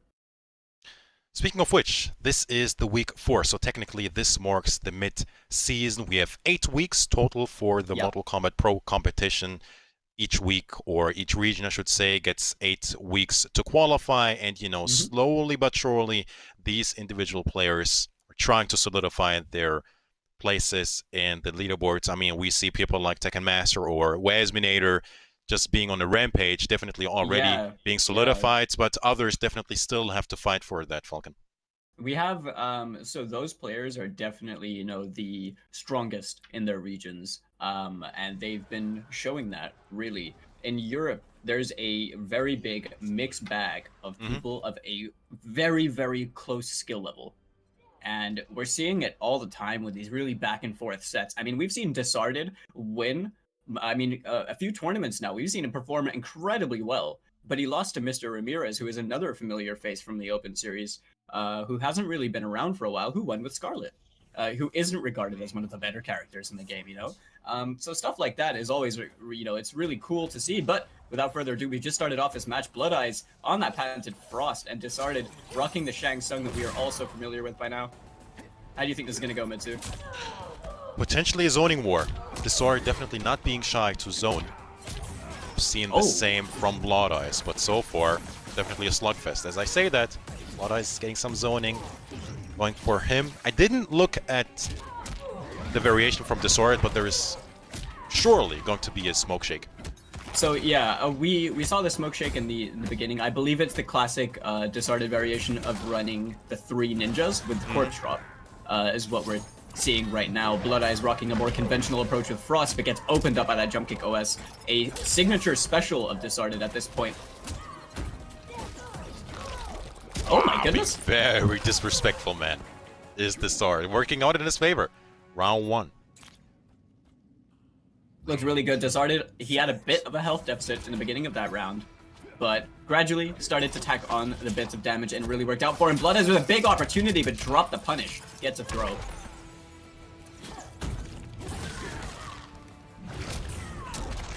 Oh, from downtown. Give me that spine. Thank you very much. Oh, yep, using the rest of the string. I like the use of the forward 2 as well, just to chase him down. Use that to try and run away. And the anti-air. From that range as well. Standing 3. Counter.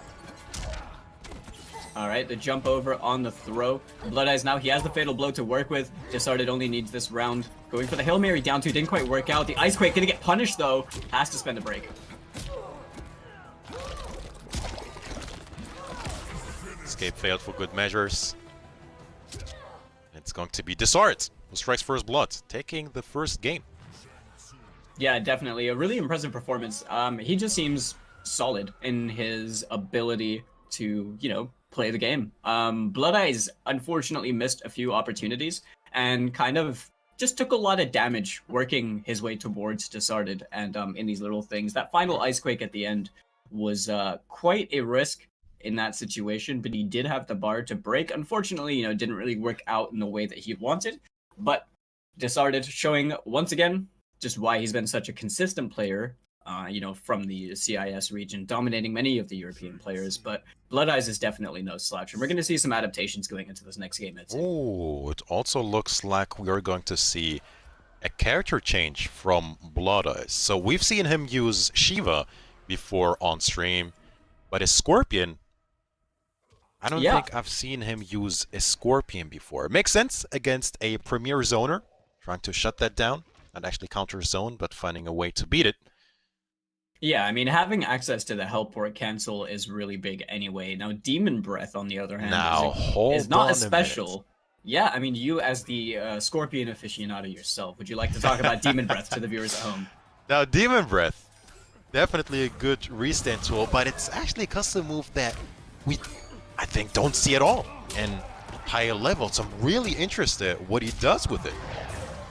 Alright, the jump kick OS, maximum range on that soul lift. Cashes out for almost 26%, but the jump back teleport catches him, forces the breakaway from Disarded, but he's gonna get the corner over here, Mitsu.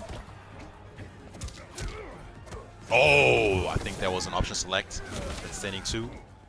Also fishing for a up 2 there. Very now good first round. He's just looking for his moment to try and play reactionary. The helport cancel being used. Has a little bit of space to work with, but right now a lot of jumps going on. Disarded not trying to challenge.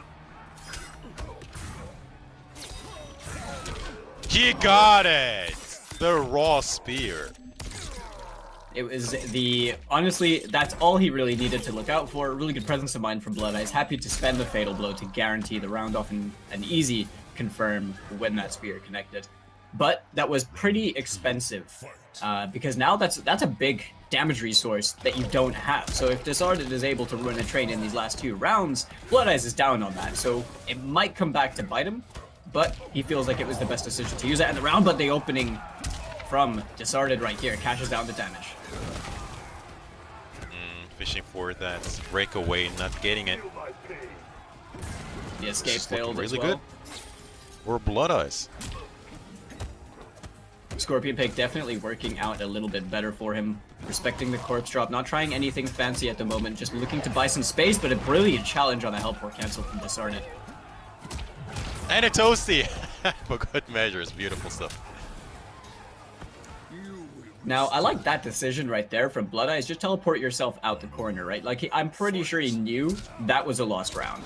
And he just wanted to get himself the favorable positioning to work with over here. As he's now just choosing to back off. Play this part of the screen with Disarded. Checks in with the back 3, but... Shang being slippery as ever. That jump kick being converted into a nice chunk of damage right here for Disarded. Spins the bar as well. Wow, 320. That's a lot for Shang Tsung. This variation anyway. It definitely is. Bar 2 as well. This is gonna hurt. Back to back and the overhead. Yeah, right into the guessing game right there off that back one. Now we can't go into the reptile slide for anyone unaware. But The heck? Disarded Kill him twice? Disarded just had him in that corner and had him locked down in place, holding everything. It was really just a few instances of guessing wrong for Blood Eyes, but the Scorpion pick seemed to work a little bit better for him than Frost did.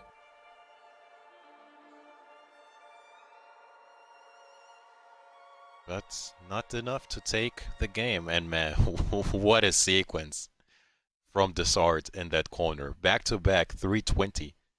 The crushing blow. Probably was fishing for maybe a brutality or whatever, but that was flashy. And that was dominant. Let's see if we actually see the queen from Blood Eyes. We might see it. This is losers, Hey. so now it's an all or nothing, and you did just call it right here. It looks like he might be picking the queen herself, but we did see this in the Open Series very recently. And obviously, you know, Shiva quite the hot topic character since the Ultimate patch and the patch that came after. So, what do you know much about this specific matchup? Because I've not often, you know, seen Shiva and Shang. No, actually, but it makes you wonder, does the Force Lift somehow beat the Stomp? I don't think so. I wonder if But Corpse Drop beats Stomp, because it comes down from above, right? Like, but it's a I weird think that's a timing tricky thing. one. I think that is a tricky one. Let's see if Disard has some Forbidden Tech. Here we go. Last chance for Blood Eyes to make something happen. And a great trip guard right there gets the punish. He's going to spend the bleed right here. Disarded. He's going to roll his way out, spend the KB, knock him towards the corner as well. Uh-huh. One. Stomp. The respect, though.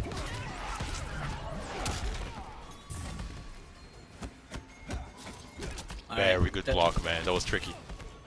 Did not get shimmied this time. Disarded now finding a lot of stray hits, trying to catch Blood Eyes, squirming a little bit. No punish. Pushback messed him up a bit. The backdash on the stomp. No punish, though. It's a very tricky punish to get down, but that stomp. No! Oh, just whiffing. Oh, in the late breakaway, he still believes. I mean, this is technically, danger. one hit into Fatal Blow. Hold on a minute. And Not that gonna matter. did not matter. The cheeky low checks from Disarded closes out the round for himself. He is now on set point, looking to advance further into this tournament with the stomp. Has the Oki to work with. This Blood Eyes. Oh my god! Fished him out the sky. Really good for Blood Eyes. Needs to keep it up. Oh. Checks him Everything again. is working out, Falcon. He's just, right now, it looks like he's in Disarded's head, goes for the bonk. Oh, grabs him by the ankles again. Chuck him down. Disarded's bleeding now.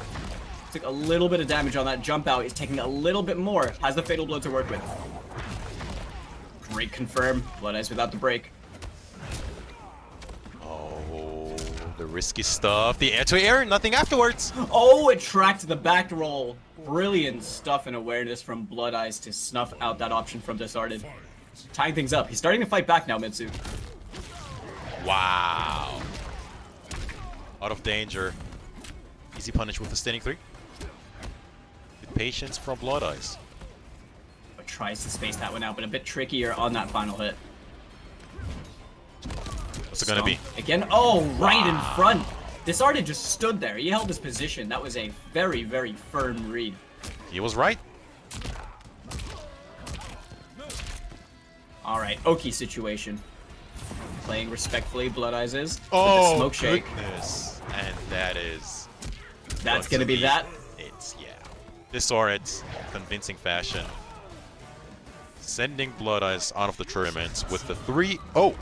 Advancing in the tournament. Yeah, definitely. You know, looking super, super strong as always. We can't really give this player enough credit. Even when he's down in the losers bracket, he still has that same energy about him. He still has that same drive to win. If not, it's being amplified. But Blood Eyes honestly was making some really good call-outs. Those stomps did not work out as I'm sure that he would have liked. Because honestly, very few of them actually connected, if any. I think he only landed maybe one stomp, two, something like that. The rest were whiffed. And in that situation, you know, I kind of came back, like that tool of destruction kind of came back to bite him in the behind.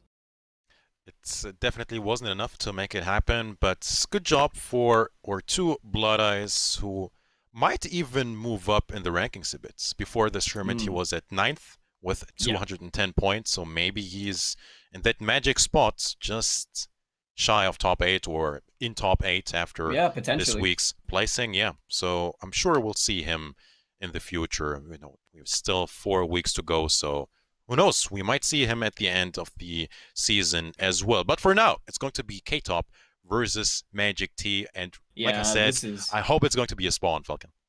This is something I really look forward to. I think Magic T is a very enjoyable player to watch. I know that he's mostly known for the noob Cybot, has a very good noob at that.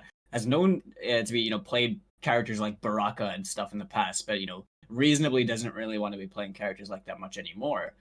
The spawn of Magic T's, I haven't seen that myself, so if he does end up playing spawn, I'm really excited to see that. But it's always nice to see, you know, representation from the Latvian community as well over here in Europe East. And then K-Top, no stranger to this top 8, demolished the last time we saw them in the top 8 for Europe East, but found themselves in losers this time around and now fighting their way through. But Magic T, quite a strong opponent, made winners top 8, and really excited to, you know, go into the future of this and see what happens. Should be an interesting one for sure, but it also might be a Scorpion from Magic T, but I have very little doubt that it's going to be a Jackie, upgraded Jackie. No, what's the gimmick called? Upgraded, advanced? No, upgraded next gen upgraded. Basically. There you go. It's with the grenade launcher, the leap. Yeah. Oh goodness, very all aggressive. Over the place. Yeah. Yeah, and it fits the K-Top style, man. Back in MKX had that Thunder Raiden. Yeah, you know, Raiden, all over you. Predator as well, Hishkuten Predator that we were seeing. There were always characters that were just allowing for this hyper aggression that K-Top likes to play, very much like his brother as well, H-Dope. They both play very, very aggressively. But Magic T is going to have to stop that.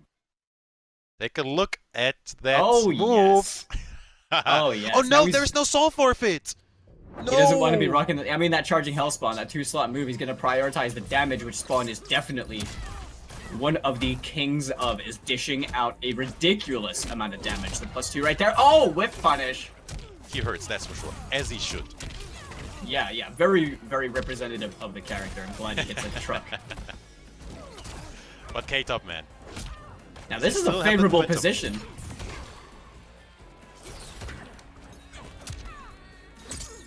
Ooh, no confirm. Yeah, all place. Didn't believe in it. And the tricky stuff, man.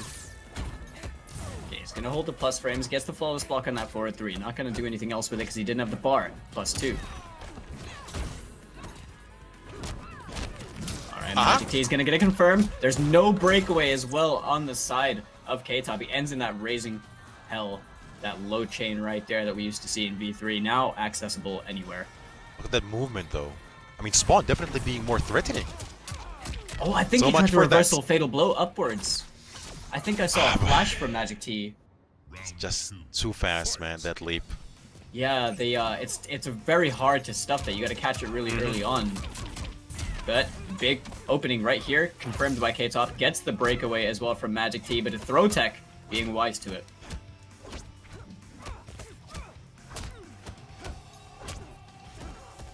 Nice to stagger with that 1-1.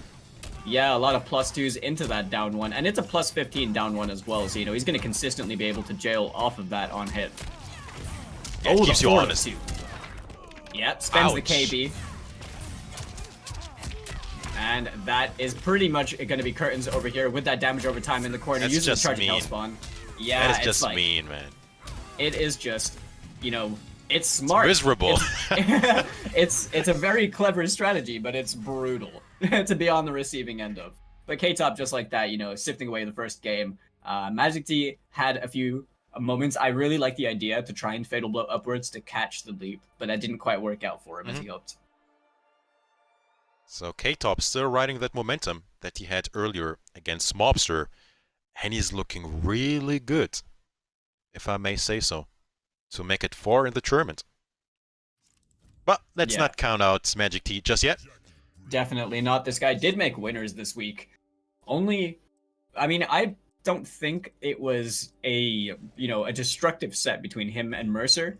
Mercer was definitely playing a very aggressive way, but Magic T had his moments in that set. Oh my god, are we actually going to see... Please. The Baraka I'm all pick? for it. I'm all for it. Oh my goodness, I wonder what loadout he's running. I can't quite see it too well. I think he, in theory, should probably be running Spine Burst against Leap. Yeah. I mean, on paper, that would make sense. Yeah, it makes the most sense about how you would easily deal with it. No! Don't tease us just like that, MKT. Come on, man. Come on. You gotta do it, you gotta do. Baraka versus Jackie, I can't comment on. But I'm sure there is some part of him that feels like, it's just better to stick it out with Noob.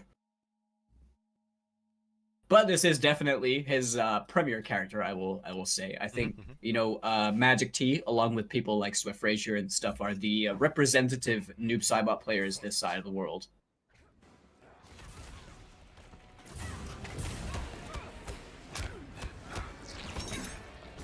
Alright, tries to go for the 1-1-2 just to try and check. Ending in the slide. No dash punch confirmed from K-Top right there. But sifting underneath the jump in, that doesn't often happen. That was really fortunate for Magic T. That worked out like a charm. It was all a read.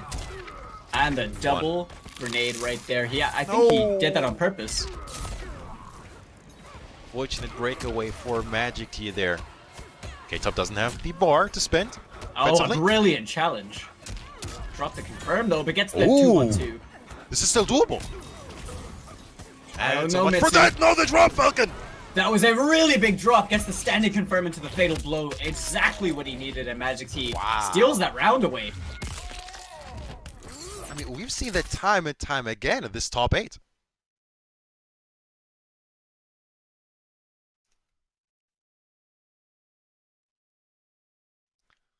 As we try to figure out what happened on the fly.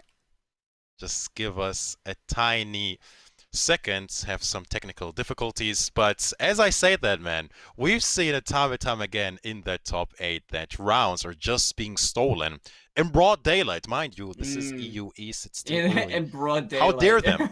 How dare them? Yep, before the sunset. This is shameful. No, but honestly, it was really good. It seems you're back into these games as well. Magic T did have that first round, but over here as we catch up to it, K-Top took the second round for himself. Just to let you guys know, the game actually just ran well. Everything worked. We just lost the footage for a teeny bit. It's just that feed. We do apologize about any inconveniences over there, but we are still in the first game in a final round situation as we are tied up 1-1. K-Top has the advantage, but look at that. Magic T, he doesn't have the teleports that he can confirm, get bigger combos off of. But a nice chunk of damage. Speaking of which, always finds a way to confirm this guy. Hold on a minute. Up 2 though. Spends the bar. Armor break. Oh, he didn't have the bar to do anything else, but whiffs the fatal blow. Magic T now doesn't have his fatal blow. K-Top's just waiting for his bar to come back with the back 2-2 whiff punish. What a whiff punish from K-Top after whiffing that fatal blow himself. Magic T honestly has he's definitely quite brave to have just pressed forward 2 over there in that situation. I think that K-Top was very much reluctant to do anything other than just wait for his bar to come back, but the moment he saw that whiff, he was like, okay, you know what? Bam, instant whiff punish, confirm, end the game. And now putting him at set point, because he only needs this one more game to advance through into the losers, where he has the potential of playing Discarded. But Magic T, we've seen him in this position before. We saw him start to make comebacks against Mercer earlier on in the winner's side, so there is still potential. Magic T is definitely a fighter. Never count him out until the moment is done, but he has quite an uphill battle. Still doable. Maybe, with his back against the wall is the minute when he performs the best. But man, oh man, does he need this victory more than K-Top. K-Top currently 3rd in the standings, Magic T 19th. Need some points, man, to make something happen in the leaderboards. All important points in a very stacked region as well. 400 damage nearly. right there. But he spent the KB really early in the first round. Might be good for Magic T.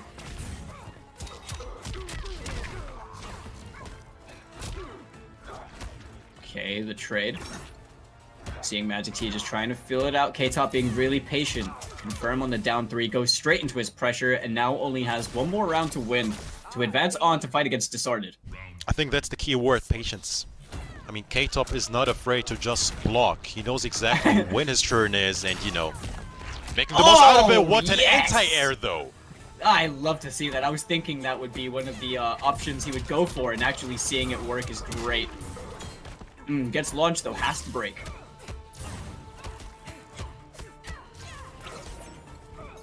Oh, the down 2 whiffs, but the backdash on whiff! What a call-out! Beautiful stuff from Magic T. Looking at a really good downtown position. Falcon. Can you believe it? Over the slide, he has the fatal blow. Magic T does not have the breakaway. Didn't need to use it right there to K-Top. Oh my goodness, down 1 fatal blow, and it only worked because Magic T jumped. And K-Top, just like that, he is going to advance to fight against Disarded. Moving on in the loser's bracket, sending Magic T home. But commiserations to Magic T for doing an excellent job to make it into this top 8. Is definitely going to be getting some of those points to raise the position from that 19th that you mentioned earlier on, Metsu. Now 1 fatal blow. He tried that earlier. It didn't work, but as you touched on, it only worked because he jumped. Magic T, unfortunately, being eliminated from the tournament, but maybe we'll see him, you know, more during this season. We still have 4 weeks to go, but that was that for this week. Anyway, K-Top advancing, which sets up Disarded versus K-Top later on. Now, this is a matchup. This is a juicy one, Falcon. That's basically a grand finals match right there. And that's in losers. Only one of those guys is going to advance on to win this week, potentially. And that is crazy to take in. Both these guys have done damage continuously in this region. And K-Top, you know, after winning last time, 3-0ing Monstar, just running a train on Magic T as well. And really, you can tell, is just hungry for this win. We'll see that after a while. Actually, we'll jump into winner's side of action, which will be Mercer versus Ramirez. But before we do that, let's quickly talk about the official audio partner of the Mortal Kombat 11 Pro competition, Astro Gaming. Our headsets, our audio is proudly sponsored and powered by Astro for the entirety of the season. If you like what you see, go ahead and check out astrogaming.com to find out more about all their officially licensed PlayStation audio products, which are available right now. And they are really comfortable as well, might I add. I am definitely the person, you know, I think I can speak for many people that wear glasses. Headsets can give you headaches a lot of the time, because of how tight the headbands can be at times. But these just feel great, honestly. And the audio quality on them is great as well. That is a no-shill, honest review. The Astro headsets are honestly great, and we do want to give them big shout-outs as well for sponsoring the Pro Competition online. But thanks for giving it love. Yeah, thanks for giving it, you know, the Pro Competition, the whole season, all of that love. But for now, as you said, winners finals. Let's take a look at the brackets actually to see how this top 8, you know, currently is looking and the story of the tournament so far. So in winners finals, it is going to be Mercer versus Mr. Ramirez. Now, Mr. Ramirez is in top 8 for a reason. He actually took down K-Top. You know, not an easy task whatsoever. He is Mercer, you know, we've seen him time and time again in these PlayStation tournaments and Mortal Kombat 11 Pro competition tournaments. This is, I don't know what to call it, and I don't know if this winner necessarily takes the tournament, but this is one for the books. This is an important one. It's a hard matchup to call, isn't it? Because Scorpion and Scarlet I think it's like they both kind of control space in their own ways, but Scorpion has the helport cancel. We know that Mercer likes to use that a lot. And I feel like it would be, you know, kind of awkward from the perspective of a Scarlet player playing this matchup. But Mr. Ramirez, you know, taking down K-Top, as you said, took down a Disarded in the winner's side as well, is looking incredibly strong today. So honestly, I feel like is you know, potentially going to be taking down Mercer over here if he's been playing as well as he has before. But Mercer continuously being the ever so aggressive player that we see time and time again. You know, the crazy thing is that none of these players are in top 8 so far in the leaderboards. Mercer just shy with 165 points. Yeah, that is crazy, but these guys are definitely bringing the heat. Still have 4 in the leaderboards, man. We still have those 4 extra weeks after this one. Extra tries for these guys to start building up those points, but they are in a really good position as we are now the winner of this guaranteed minimum third. A nice chunk of those points right there. Oh, definitely. Third place, 230 points, actually. You can tell Mr. Ramirez is trying to fish for those helport cancels with all these down ones, trying to probably bait like a blood tongue, trying to bluff the startup animation or something, but that is going to work out favorably right there for Mercer. Using the same blade for the extension, cashing out on the damage with the spear ender. Ramirez just playing the stagger game, going to knock Mercer towards a corner, but I'm sure we're going to see a teleport straight out. He doesn't want to deal with that. You were saying. Gets thrown straight back into the corner, though. It's like Ramirez is trying to force him to use all this defensive bar. Working so far. Getting one back. Good patience. Alright, all those blocks and the up 2 as well. Hold on a minute. It is about time someone has blown up that stagger, because it has been running a train on people for a while. Both Mercer and Mirko have been doing a lot of damage with that forward 4-2 stagger. But regardless of that, Mercer still won the first round. I'm surprised he actually went with a crushing blow. Did have the bar. Could have just spent that one to whatever end up. Opted to keep it, you know, safe. Oh, a good block. Oh my god, a micro duck on that standing one, but a brilliant flawless block reversal again from Mr. Ramirez. I like what I'm seeing, Falcon. Spend the bar, get the extra damage, gonna set up the rain. Now Ramirez, right here, just playing the voodoo game, gets the back throw. The voodoo game. The tricky stuff, man. That is really hard to do. Alright, yeah, Sinblade got a bit of an awkward timing on it. Ah, the 4-4 to blow up the flawless block this time. Straight into the spear to blow up the up 2 attempt. Mercer with the maniac stuff. Oh, that was a punish. Oh, yes. Wow. Great matchup knowledge right there from Ramirez. I hadn't even considered that. That feels like one of the most obvious things right there. Oh, maybe not. Maybe couldn't do it from that close. Oh, hold on. Oh, no. Wow. The dash in throw. No fear from Mr. Ramirez. Yeah, that was incredibly ballsy right there, but I really rate the decision because he just got himself the round, keeps himself alive right now. Mr. Ramirez playing really patient. Mercer just trying to find an approach. There's one. Good block on the overhead. I like the adaptation to start using mids over there instead because he recognized that Mercer ducked him the first time he tried to challenge with stand 1.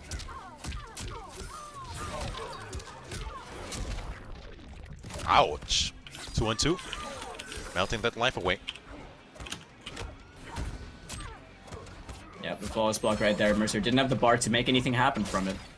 But the back throw, Mr. Ramirez, I think he's... Honestly, he's just throwing Mercer towards the corner because he's making him use the defensive bar to work his way out. But Mercer right now has no bar to work on. Scorpion with reduced mobility. Oh no! Hold on a minute! No, he broke away. Hold on a minute. Rushing blow straight into the fatal blows. They're gonna kill. 3% left. Hold on a minute, Falcon.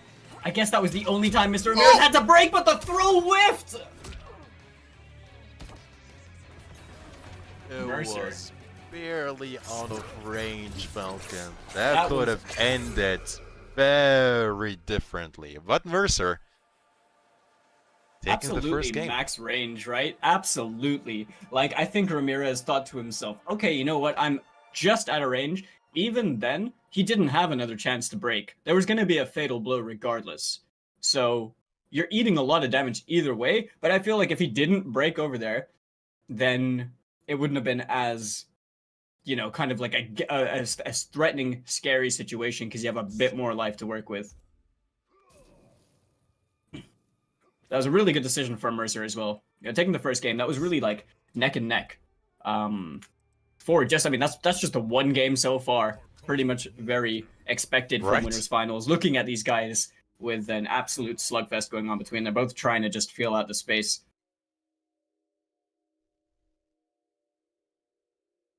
So straight rematch. No surprises here from both of these gentlemen. I think very honest sets between these two. Here we go then.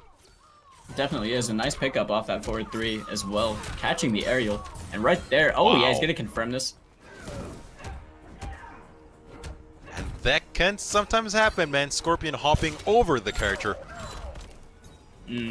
All important escape failed as well for Mr. Ramirez. Had the punish but didn't commit.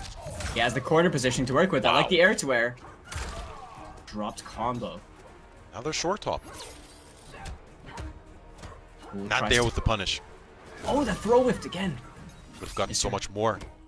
It feels like Mr. Ramirez has primarily been in control this game, but right now Mercer has the health lead.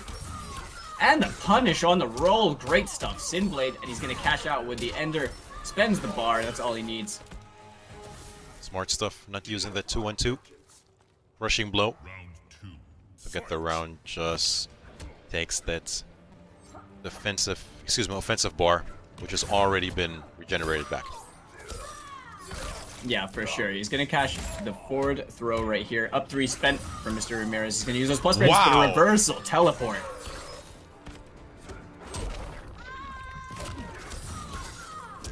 There is no defensive bar for a breakaway. That hurt quite a bit. He had the defensive bar, but the forward 4 in the interactable. So tricky, this guy, man. What the heck? Who does that?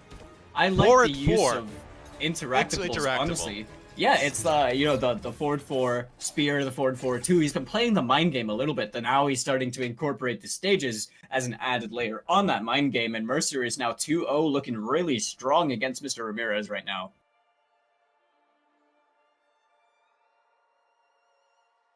2-1. Excuse me, 2-0 in this winners finals. Looking very dominant for Mercer. Now, will there be a change this time around? I doubt it, but who knows? Straight into it. No second guesses whatsoever. Mr. Ramirez is betting his winners tournament life on the Scarlet, which took him this far, of course. Yeah, like we know that Ramirez plays a few different characters. We've seen different characters on the Open Series. We've seen Shiva, we've seen a few others. But Mr. Ramirez has always had a very prominent Scarlet, and a very threatening one at that. And it's not often that you see representation of this character within Europe.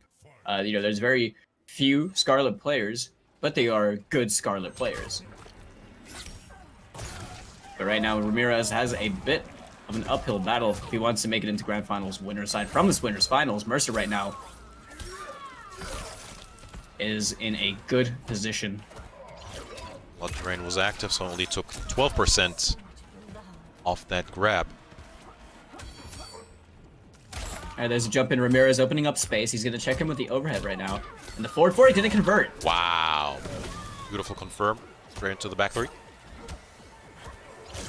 Kept him standing over there. Ramirez getting the back throw. Might be doing, forcing the use of that bar to get out of the corner. And eats another crushing blow. Yeah, that was really damaging both players in fatal blow territory right now. Mr. Ramirez trying to do something. That spear. Yes, he did. Nice throw tech. Jumping? No, straight back 1 is going to seal the deal. Doesn't need the bar. Surprised didn't end in the spear for him, right? Yeah, I'm confused about that too for the corner. It's gonna matter too much. This is Scorpion. And the second hit of back 2 punishing. What? That was so fortunate for Mercer. And the Catches out with Sinblade. the 2-1-2. That opener cashing out a nice little bit of damage. Mr. Ramirez bleeding ever so slightly. He's going to cash over here with that forward 4 hit confirmed for a nice 27%. Brain is active.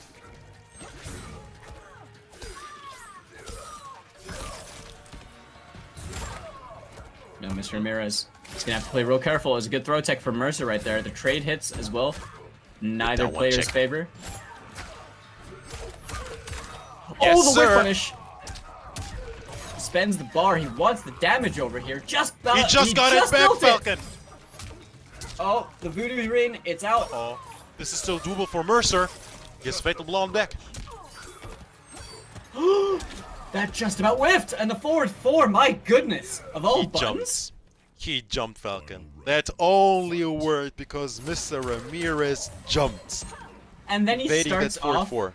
And then he starts off the final round of this game with forward dash 2 and 2. Oh, that whiff punish! Look at him, he shimmied, but the drop combo. Oh God, Mitsu, not like this. This is looking Early really good for breakaway. Mr. Ramirez. He wasn't ready, man. He wasn't ready to whip not. punish that back 3. Patience from Mr. Ramirez. Reversal throw is gonna be good. Mercer right now gets that hit confirmed. He's gonna spend it over here. Almost 30%, has the bar to work with. Mr. Ramirez, he still has the health advantage. Mercer's One more defensive bar. Well, Mercer, hold on a minute. What does he do with this? Surely ends in a restance. No. No, he wants the fatal blow to threaten the final situation right now. Unbreakable. Oh, tried. Oh, that's not just what he the wanted. whip. Falcon, hold on a minute. I This think that is was a scramble. That was definitely a mistake, but the wake up fatal from there? 5% left. What's it gonna be? Is that a Jimbo? Oh, And he that is caught game. the hit. Oh my goodness, Mr. Ramirez is clawing his way through, and he just about survived that one, Mitsu. I mean, Still I in don't the winners even know. finals. I don't even know what to call that. But definitely a scramble. Both swinging for the fences and missing. Mr. Ramirez, almost forcing the close fight. Definitely, that very much scrambled at the end, but it worked out great for him. That dropped punish on the fatal blow was so nail-biting. I think he did forward 4-3 too fast and just got standing 3. Because you don't really have anything else that you would just get standing 3-4, I think, with Scarlet. I think it would just be the forward 4-3 being done a bit too quickly, but that was really unfortunate for him. Somehow managed to win that game, and right now he still has a chance at winning this winners final set, because we are now at 2-1. Still in it to win it in this winners finals. Round 1. Fight. That looked good for Mr. Ramirez. Here we are in the Cyberlink Way assembly. Now we do have to talk a little bit about the interactables on the stage. That little screen behind you, jump off that. It's gonna maybe be used in situations from Mercer, in tandem with the helport cancel. And you got the bombs on the right-hand side of the screen. Mercer, good block on that short hop. Not gonna bite this time, and also gets the armor break.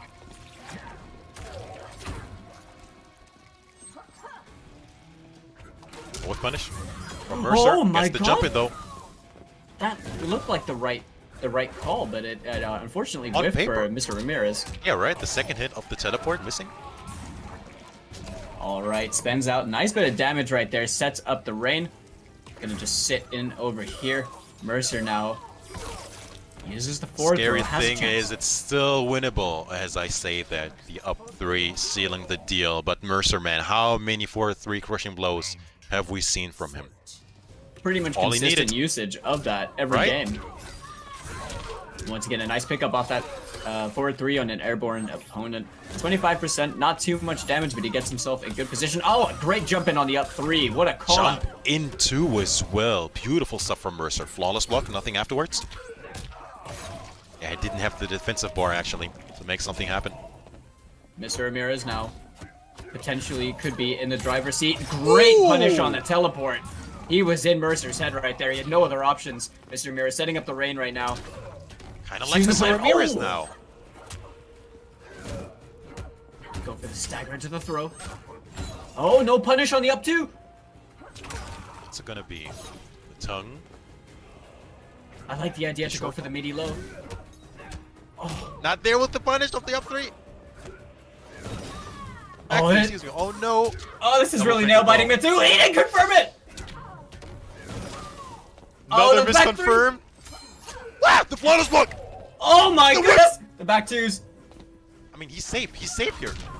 Oh, he Yes. threw the bomb! He threw the bomb! Why did he throw the bomb? I heavily respect the option, especially with, 3% left for Mercer, but it was just the wrong call, excuse me. Match point Mercer.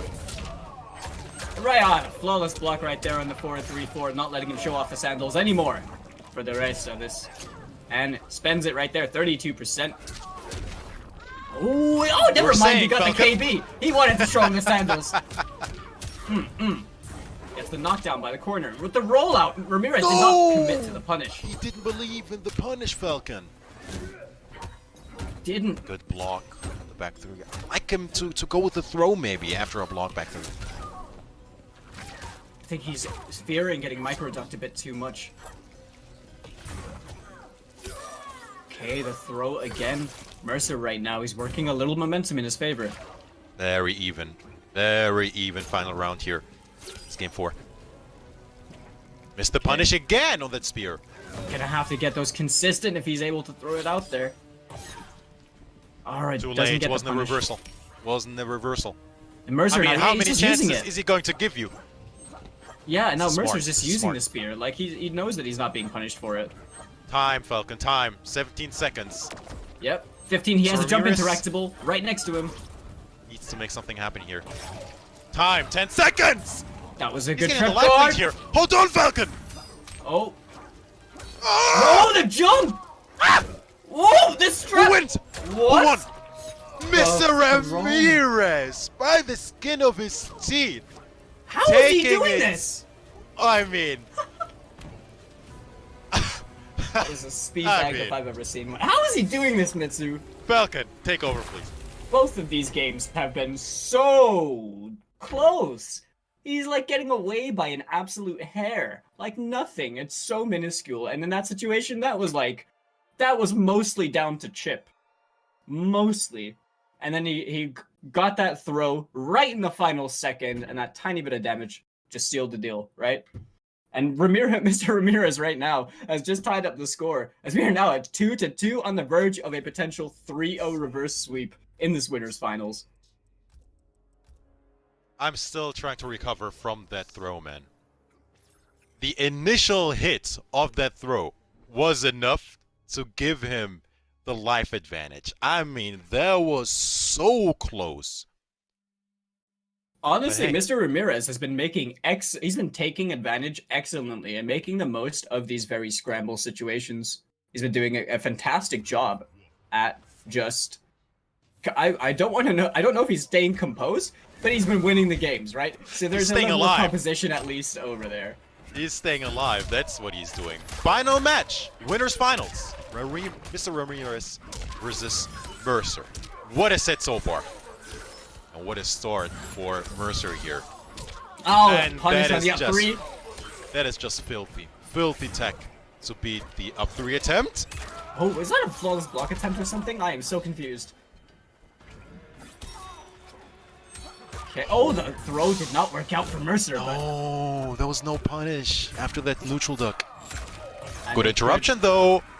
that was a great challenge right there from Mr. Ramirez as he's gonna knock down Mercer over here. Oh, he made him guess! He waited. Wow.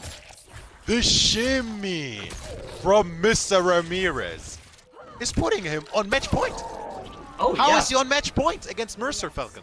He just did things, didn't he? He just suddenly started to unleash. We are now seeing the final form of Mr. Ramirez. On the verge of a 3-0 reverse sweep on someone like Mercer in winners finals. Alright, the Sin Blade not gonna work. Oh, the whiff! He gets the punish this time. Spends the bar. Good check, keeping honest after the teleport. This is looking really good for Mr. Ramirez, Falcon. Can't speak too soon right now. Mercer is known to make some comebacks, but the down 2 on the back 3. What a challenge right there. There's a way to beat it. Definitely wins the damage trade over there, especially with this much of a health life lead. You don't have much to worry about. That was very hard to say. Don't worry about it. This is just too intense. Who needs words? True. Oh, he didn't want to spend the fatal blow this time. Okay, uses the full string. Mercer not This gonna go is for the too up 2. close, Falcon. Still has this defensive bar for a cancel teleport. Does he need it? Flawless lock on the tongue. Oh, the flawless block. He didn't have the defensive bar. What a flawless! Oh, What a take on that throw. Oh, level 4 too! Empty It's not gonna jumping. kill. Still alive, 3%. Up 3? No.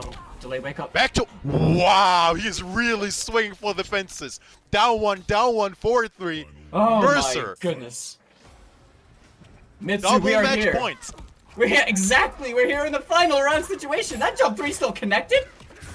Oh my goodness. Down And 4. Cancelled into a teleport. Damage over time. Oh, he's gonna Smoke find it. assist! Finally gets it. Mercer did not want to spend the breakaway. Wow, didn't want to spend the bar apparently as well. Maybe didn't believe in it. Oh. Everything is a very nail-biting situation right now. Mercer has a decent health lead. One more touch and Mr. Ramirez is going to be in Fatal Blow territory. No confirm. Wake up buttons though. Ah! No, up to attempt this time. Double down 1, trying to keep him honest. Lots of staggers here. Oh, a big whiff. What a whip opportunity. punish! He built some health back. He doesn't have Fatal Blow anymore. Oh, he doesn't have it. Anyway. Oh, the teleport! Ah, Forward throw. so many parts of my body just squeezing at the same time. Oh, and that down 1 to close things out as Mercer holds it down and dismantles any opportunity at a reverse sweep, taking it 3-2 over Mr. Ramirez. What a hell of a set, Mitsu. I'm just happy it's over, man. That was too much on a Sunday evening, man. What the heck? Oh, he almost made it happen. But Mercer, once again, after facing adversity, being victorious. That was, I think, fair to say, the set of the evening so far, man. That has definitely been the closest, most scramble heavy towards the end. Just all over the place brawl, hasn't it? Like, we've just seen two guys just go throwing hands in the cage, and that's what we love to see, really, in winners finals. What a great set that was. But Mr. Ramirez has got a tough opponent again, as you only have killers this deep into the bracket, because he has to fight against the winner of Discarded and K-Top. And the scary thing is, he's still in the tournament, man. Like, he is not out whatsoever, so who knows what he can do with his second life, Falcon. Yeah, for sure. But before we can get into all that stuff, we do just want to quickly talk about our presenting partner, the PS4 Tournament Open Series. If you guys haven't heard of it before, it is a free-to-enter, accessible Open Series tournament from the comfort of your own home, straight from your console if you are on PS. And it is as easy as signing up. They got weekly competitions available to all skill levels. Compete against your friends and rivals for unique rewards. Just be sure to visit compete.playstation.com and link your PSN account. Get signed up. It is completely free. It is open to everyone, and you can win big if you play really well. It's a good chance to find your competitive footing in this world of online play at the moment. Definitely, and to make a name for yourself. I mean, yeah. A few years ago, you just made a name for yourself, in like first to tens or, mostly community-based or hosted events. Nowadays, it's much easier. It's much easier to attract thousands of people with this platform that we have due to the Mortal Kombat 11 Pro competition. So thanks to all the partners for supporting this, series. And, we still have a lot of action where this came from. But for now, it's going back into losers action. We have Dishonored versus K-Top standing by, and this might be another, this is going to be another one of those situations, Falcon, man. Yeah, I'm expecting this to be an all-out. Both of these guys are so aggressive. So we're watching K-Top. So far has been the strongest performing Greek player since the Ultimate patch has come out. And then we have on the other side, Discarded, an incredibly dominant performance that we've been seeing as of late from him, from the Russian Shang player. And now when we have both of these guys clashing, I don't think we've seen these guys play very often, but when they play, it is really, really balls to the wall. So both staying honest with their characters. It is going to be Shang Tsung from Dishonored versus Jackie from K-Top. I mean, would be surprising to see otherwise, especially seeing how well they've done respectively in the tournament so far with their characters. Looking forward to this one, man. Loser side. Yeah, only one of these guys is going to be making it through to fight against Mr. Ramirez. Hard to believe when both these... Oh, he just went for 3 of them? Disarded held block patiently through all of that, but didn't really get much off of it. Oh, and a nice punish. He just... Very wise, good call out. Knowing Disarded wasn't going to spend the bar over there, but he finds the hit. Patience. Oh! Block! Immediately sending a message to Disard. Don't you ever try your mix-ups on me. I feel like he could have gotten a much better punish off of it. Potentially could have even closed out the round over there, but now Disarded has a chance. He has the corner. Plus frames. Checks him with a standing 3. Oh, a nice challenge, but the corpse drop trades.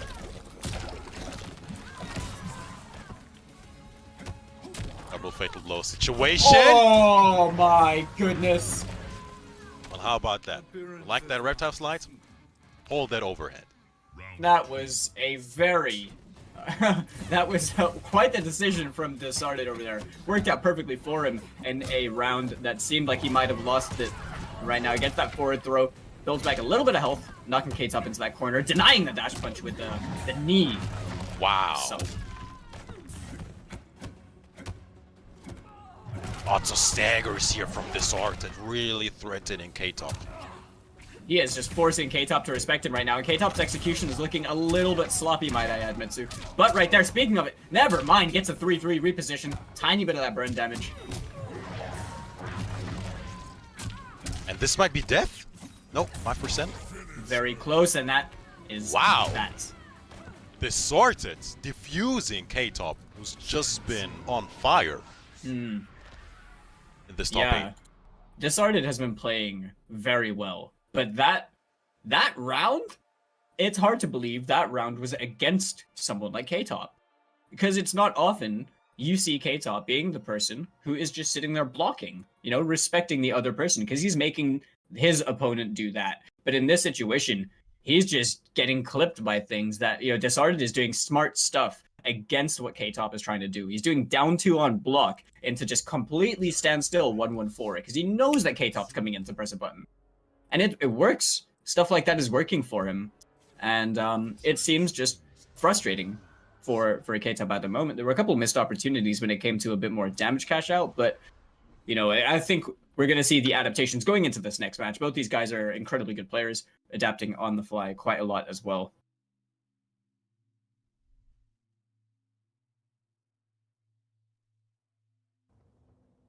So let's see how this second match goes. How does K-Top answer back?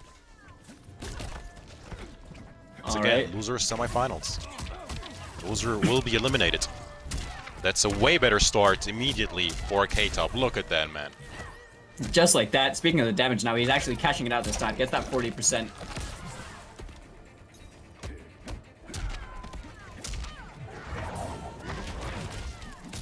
Really smart stuff going into the first lift. Yeah, tries to use that 1-1 stagger. Didn't work out. The delay wake up. K-Top being wise to it as he's now fighting his way out the corner. Below plus frames. Good flawless block afterwards. No more bar whatsoever for K-Top though. Oh my god!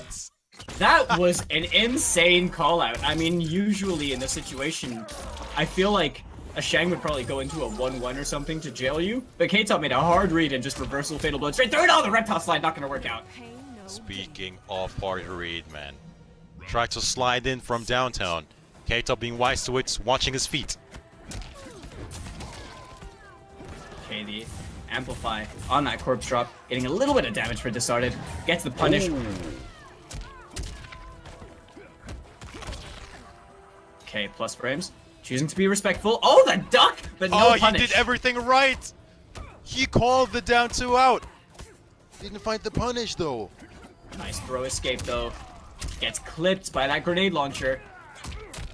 K-Top tried to make a read on the breakaway right there. Tried to get some damage. Tried to bait it. Didn't bite. Didn't Disarded. As he now gets an anti-air. Forces the breakaway from K-Top. Has the corner with the plus frames.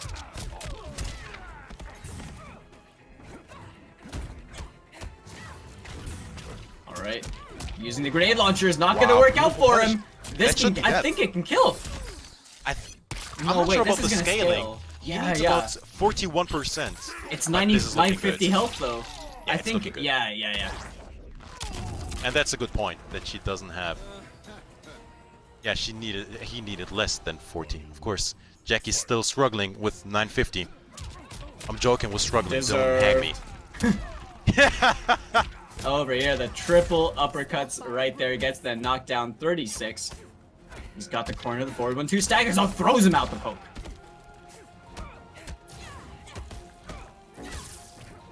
Okay, plus frames. Oh, the grenade launcher straight away. What a call out.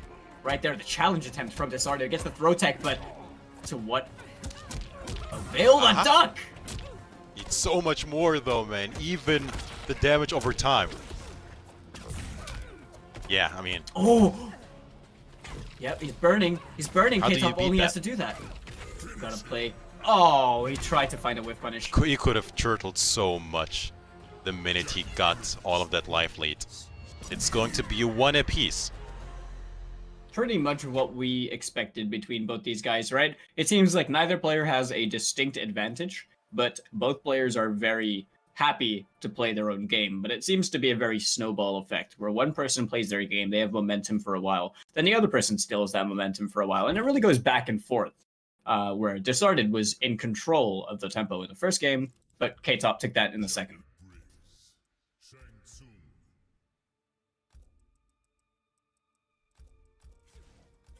Right back into it. I mean, that was the K-Top we saw earlier in today's tournament. Just very offensive heavy. Being very tight with the combos, with the confirms. That looked more like the K-Top we've seen earlier. Yeah, probably just shaking off a little bit of that rust from having not played for a little while from before, but definitely looking a little more alive from that second game, as we're now in game number 3, 1-1 apiece between these guys. Remember, this is losers semifinals, as you see underneath the timer. One of these guys is going to be making it through the tournament, and one of them is going to be, well, I can't say sent home, they're playing from home, but they are eliminated. Out of the tournament. Yeah. There you go, there you go. Thanks, Mitsu. Sure, I got you. Been missing up twice today. And the forward throw in the corner, he's got the space to work with. A throw tech from Disarded. Ah, the setting 3 didn't work out against the grenade launcher. 1-2. That's big damage right there, and sets up the And burning more carpet. blue stuff.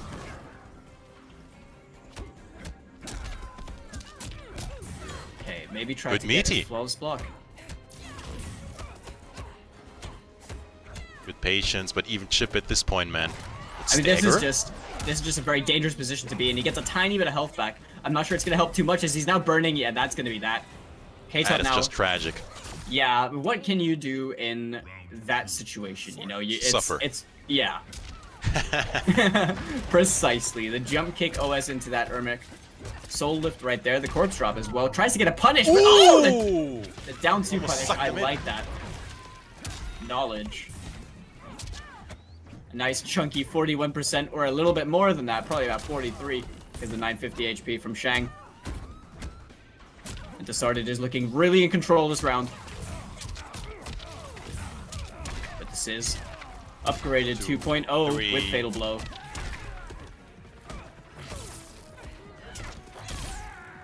Grab after the plus frames.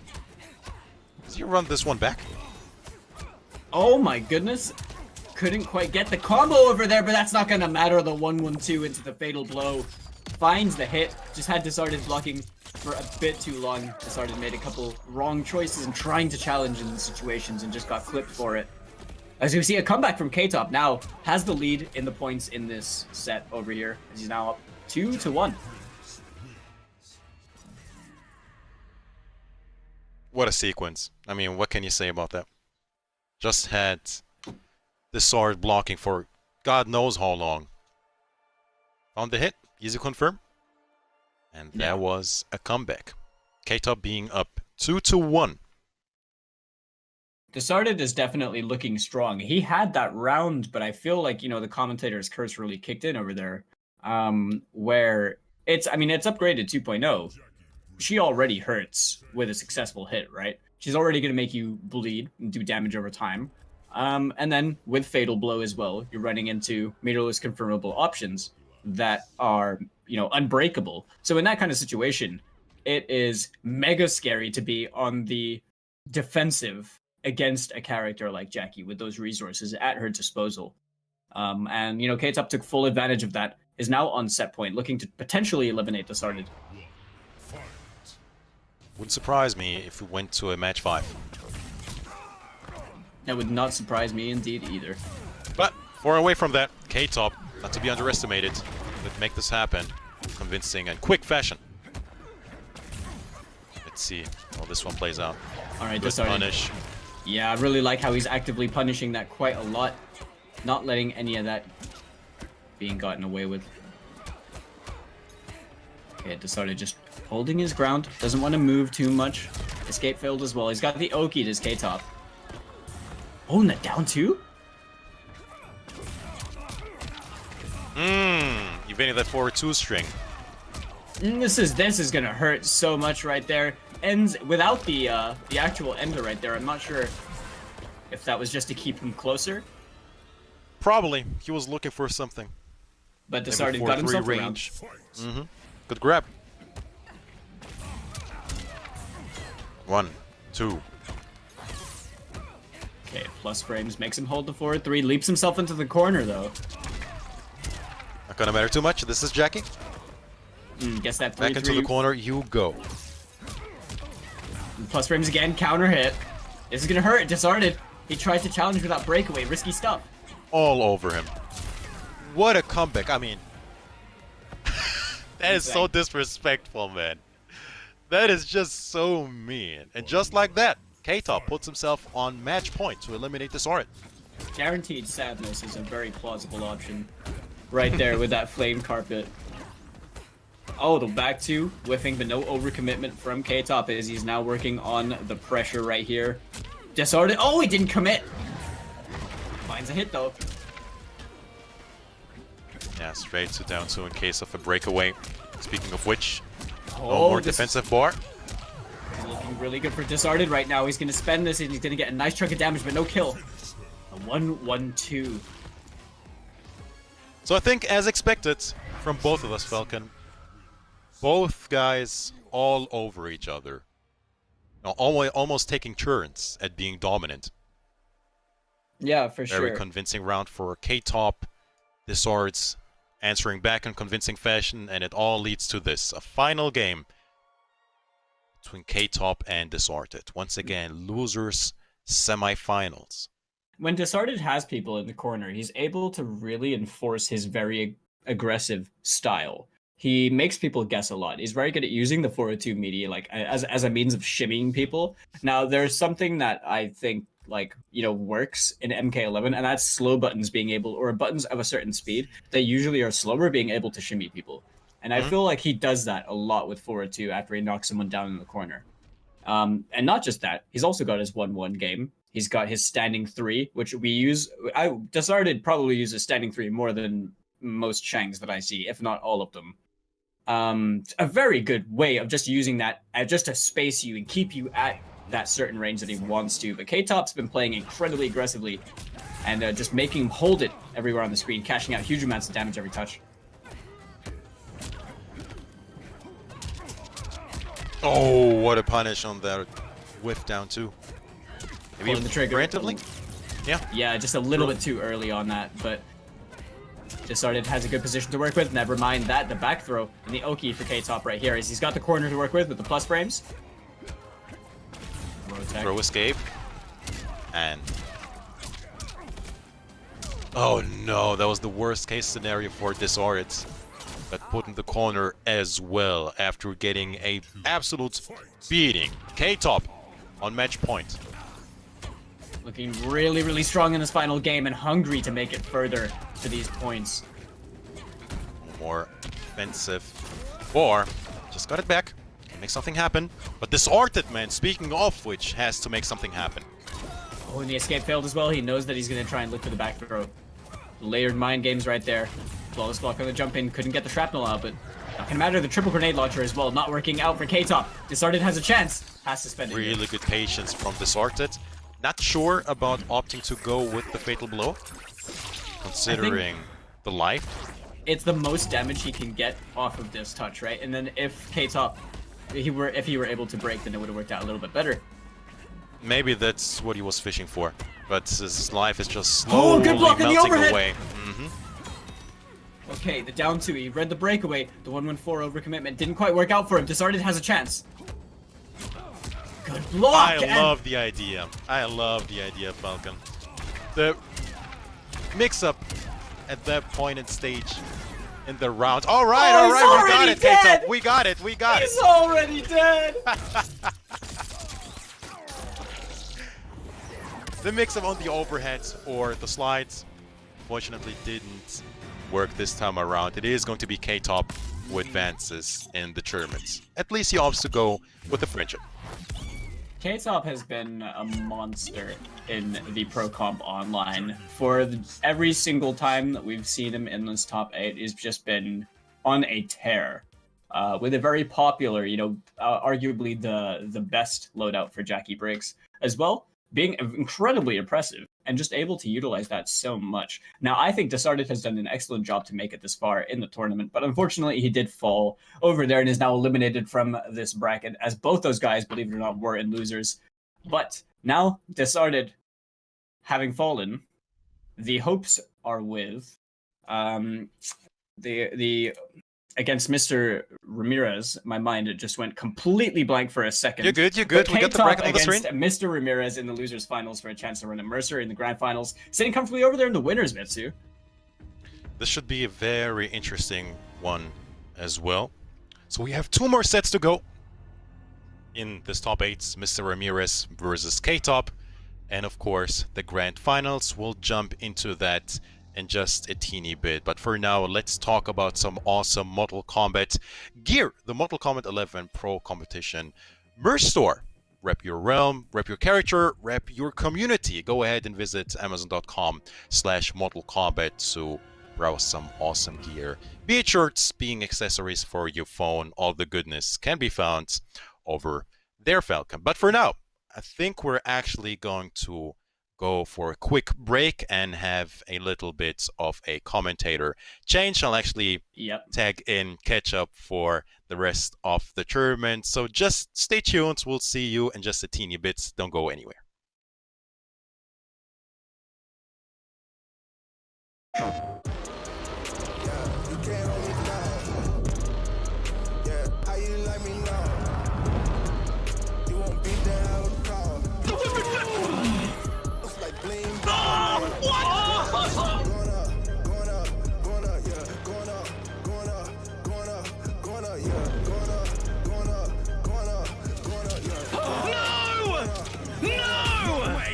No jokes, no gimmicks, just combat.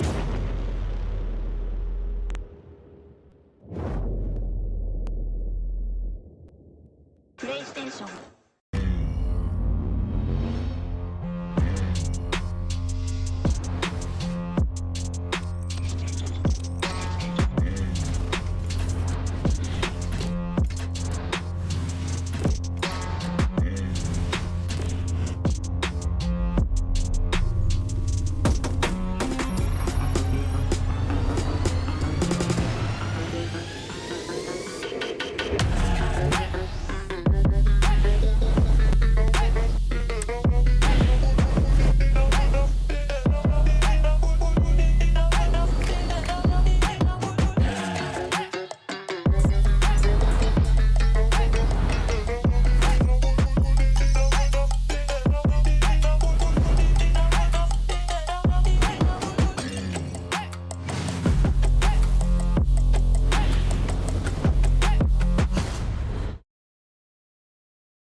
Hey guys, Ketchup and Mustard here, and it's time to test your might in the Mortal Kombat 11 Open Series. Ready to rumble?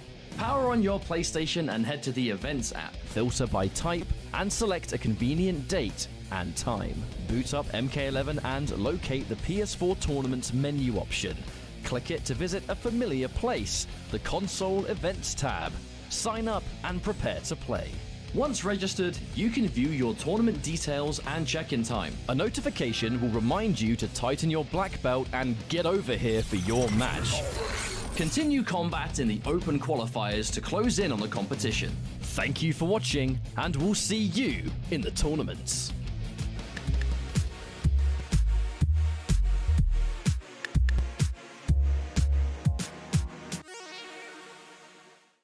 PlayStation.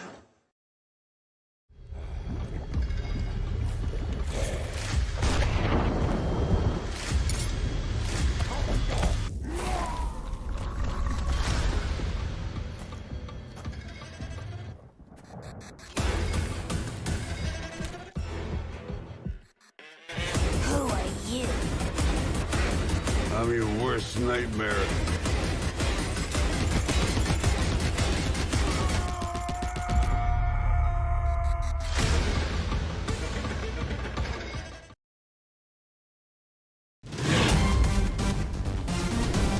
Any ring I step into is mine.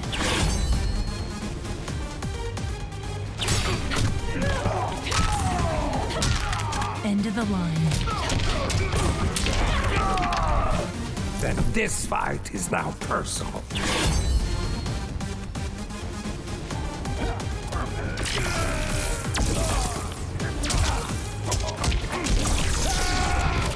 It is exhausting being so perfect.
Welcome back, everyone. We are here in the EU East Pro Competition online bracket. I am Falcon, and we've rotated now to the talented P&D Ketchup himself. How you doing, Ryan? Cheers, mate. No, I'm doing well. Doing well, Falcon. It's good to be back again. And it's been a really fun bracket so far, hasn't it? We now have a revenge match, basically, from yesterday's action. For those that don't know, it's you qualify for the top 8 on the Saturday, and then play in the top 8 on the Sunday, which is the big stream thing here on NetherRealm and PlayStation as well, I believe, PlayStation channels. But this is a run back because I actually saw a lot of people asking in the stream chat during this, who beat K-Top? Because K-Top started, look at the bracket, K-Top started in loser's bracket, right? Yeah. And there's a lot of people thinking, well, who the hell beat K-Top? He's been playing so well. It actually was Mr. Ramirez. When they played yesterday, it was him who was able to send the Greek Jackie into this loser situation. So it's either going to be a 2-0 this week, or we're going to end things 1-1. But hey, look, it's the top 8, right? This is where it kind of matters the most. So I'm looking forward to it very much. Yeah, and this top 3 position, you know, these guys are in a healthy standing when it comes to points, but now they're fighting for a prospect of more points. That first place has a significant amount more than something like second or third. But this is the potential at a run back, you know, for K-Top. If K-Top he wins this, then that is going to be the run back from winners that you mentioned earlier. But also, Mr. Ramirez is going to have to work for the run back against Mercer in grand finals, because Mercer is the one that put him into losers. So both these guys are kind of have their own reasons to try so hard over here. But right now, K-Top is in a really good position in terms of the leaderboards for EU East, whereas people like, you know, Mr. Ramirez and Mercer are more in need of those points to guarantee a spot for regional finals. And we are, you know, kind of at that halfway point now. You know, we often call it week 4 because there's pretty much, you know, once a month with the way things are currently going, give or take. And it's kind of crazy to think we've had so many of these already, because it feels like Pro Comp only just got announced and now we're halfway through. Like, how that happened, I have no idea. Time is just a theory at the moment, it seems, with all of us being stuck at home. But this matchup being probably the Scarlet, and you and I actually were talking about this a little bit during the break, but the fact that Scarlet is a character that the specialists can really thrive with, but this is what I was thinking. So Mr. Ramirez playing mostly Scarlet, but during Aftermath made a bit of a transition to Sindel. And Sindel, she's a winner of Ultimate too, and she can, and it is, as you can see here, the Air Banshee Dash. That is the magic move in this matchup. It controls the air, the screen space. So it's a bit harder. And then the Whip and Flip, the Low Star Screamer, I think this could be a really effective variation here. I think you're right there, Ketchup. I mean, he has a lot of ways of shutting down the aerial mobility that we all know Jackie's very good at. And right there we see the Air Banshee being used at the beginning just to try and fish out any potential movement in that Low Star Screamer just to check him in the neutral. We start with an air-to-air too. K-Top's always going to have those in mind. The cheeky little surprise overhead as well. Looks like Mr. Ramirez, trying to confirm from that air catch, but not quite. So we're going to get a full combo here into knockdown. Corner pressure for K-Top, plus frames, which Mr. Ramirez, very respectful player on defense. It's no wonder he's going to sit and hold that. Wonder if we'll start to see maybe some flawless blocks later. Wow, that was a point-blank whiff. Yeah, that surely must have been an input error right there. Mr. Ramirez now has quite a bit of a health deficit in a very dangerous situation. Oh, that dash punch, though. Now let's talk about the utility. We have that Low Star Screamer for absolute full screen, but it's definitely less about that in this matchup. The Whip and Flip for the air control and being able to just get damage. But it is that Air Banshee Dash trying to shut down the advances of K-Top. Hasn't really had much of a chance to do any of that yet because K-Top's been point blank the entire time. We do see a Whip and Flip able to at least get him out of the corner, but the Sindel not getting a couple of potential confirms here. That standing one could have been so much more, but just sticking it out by itself might take this entire game, Falcon, to maybe just find his feet. That's a nice anti-air. Maybe, yeah, and that is a nice little bit of Sindel tech right there. Using that down forward to anti-air against the leap on the crossovers. Really useful stuff and match knowledge. But right here, this is a dangerous situation right here. I don't think you can survive this. Bang, bang, bang, bang. Ooh, yeah. And then I say done because we know what comes next. The Plasma.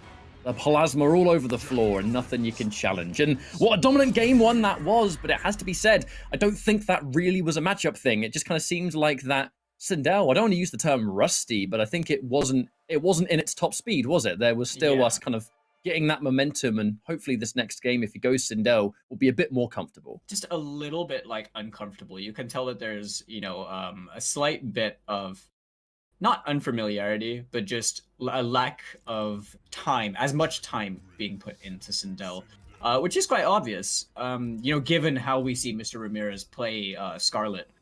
And I don't really, you know, there were a couple of like call-outs that I think Mr. Ramirez was trying, but just chose a very risky space to try these in, you know, against a character like Jackie who's just going to delete your health bar. Like the instant air banshees at point blank, you know, kind of proving to be very detrimental for him. Which is rare. You're actually used to seeing, I mean, I'm going to say every Russian Sindel, to be honest with you. They've had this character on lock for so long, whether it was Dubasic before Cabal, whether it's Val, whether it's Mr. Ramirez. Sindel definitely a character that was always seen to be able to fight a elite heavy Jackie. Not so sure about Ultimate, has to be said. Not a matchup I'm as familiar with now, but there's a reason Mr. Ramirez has picked this. Maybe this was the matchup he won with when they fought yesterday, but it's kind of looking like things are a bit different now, whatever it is, because K-Top is absolutely annihilating so far. That escape failed is going to come in really handy for Mr. Ramirez right now if he holds on to it. Got a big health deficit at the moment, and K-Top, you know, he's going to slowly chip away at it with the burn. Oh, that's a big catch, but forces the breakaway. Oh, he's actually going to spend it, though. Risky stuff, probably looking for the air banshee, but K-Top being wise to it. He doesn't need to overcommit to anything. Just sitting down the guaranteed damage to close it out. Oh, and that's going to be free damage. Just a situation now for K-Top to continue to look strong here. Mr. Ramirez not really able to find a footing. You know, you look at this matchup, and Sindel, she does have options to kind of shut down that advance.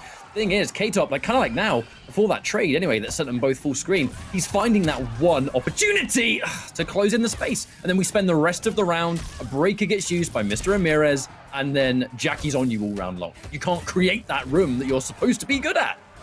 Definitely, and K-Top has been absolutely asphyxiating with his gameplay so far. Made the down 2 whiff over there.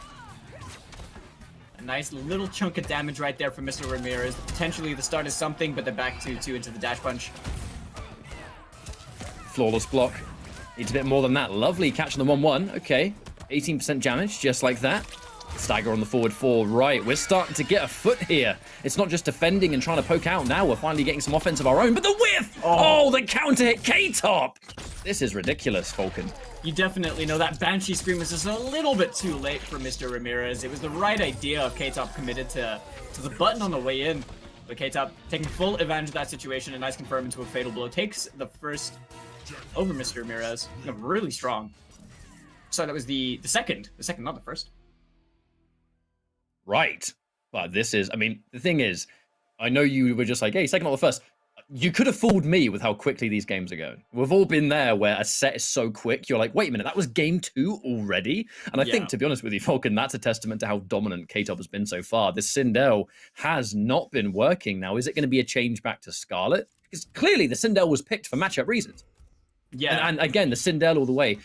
I've definitely heard Scarlet players in the past say they don't like this matchup. They do not like fighting Jackie. Sindel has arguably better tools.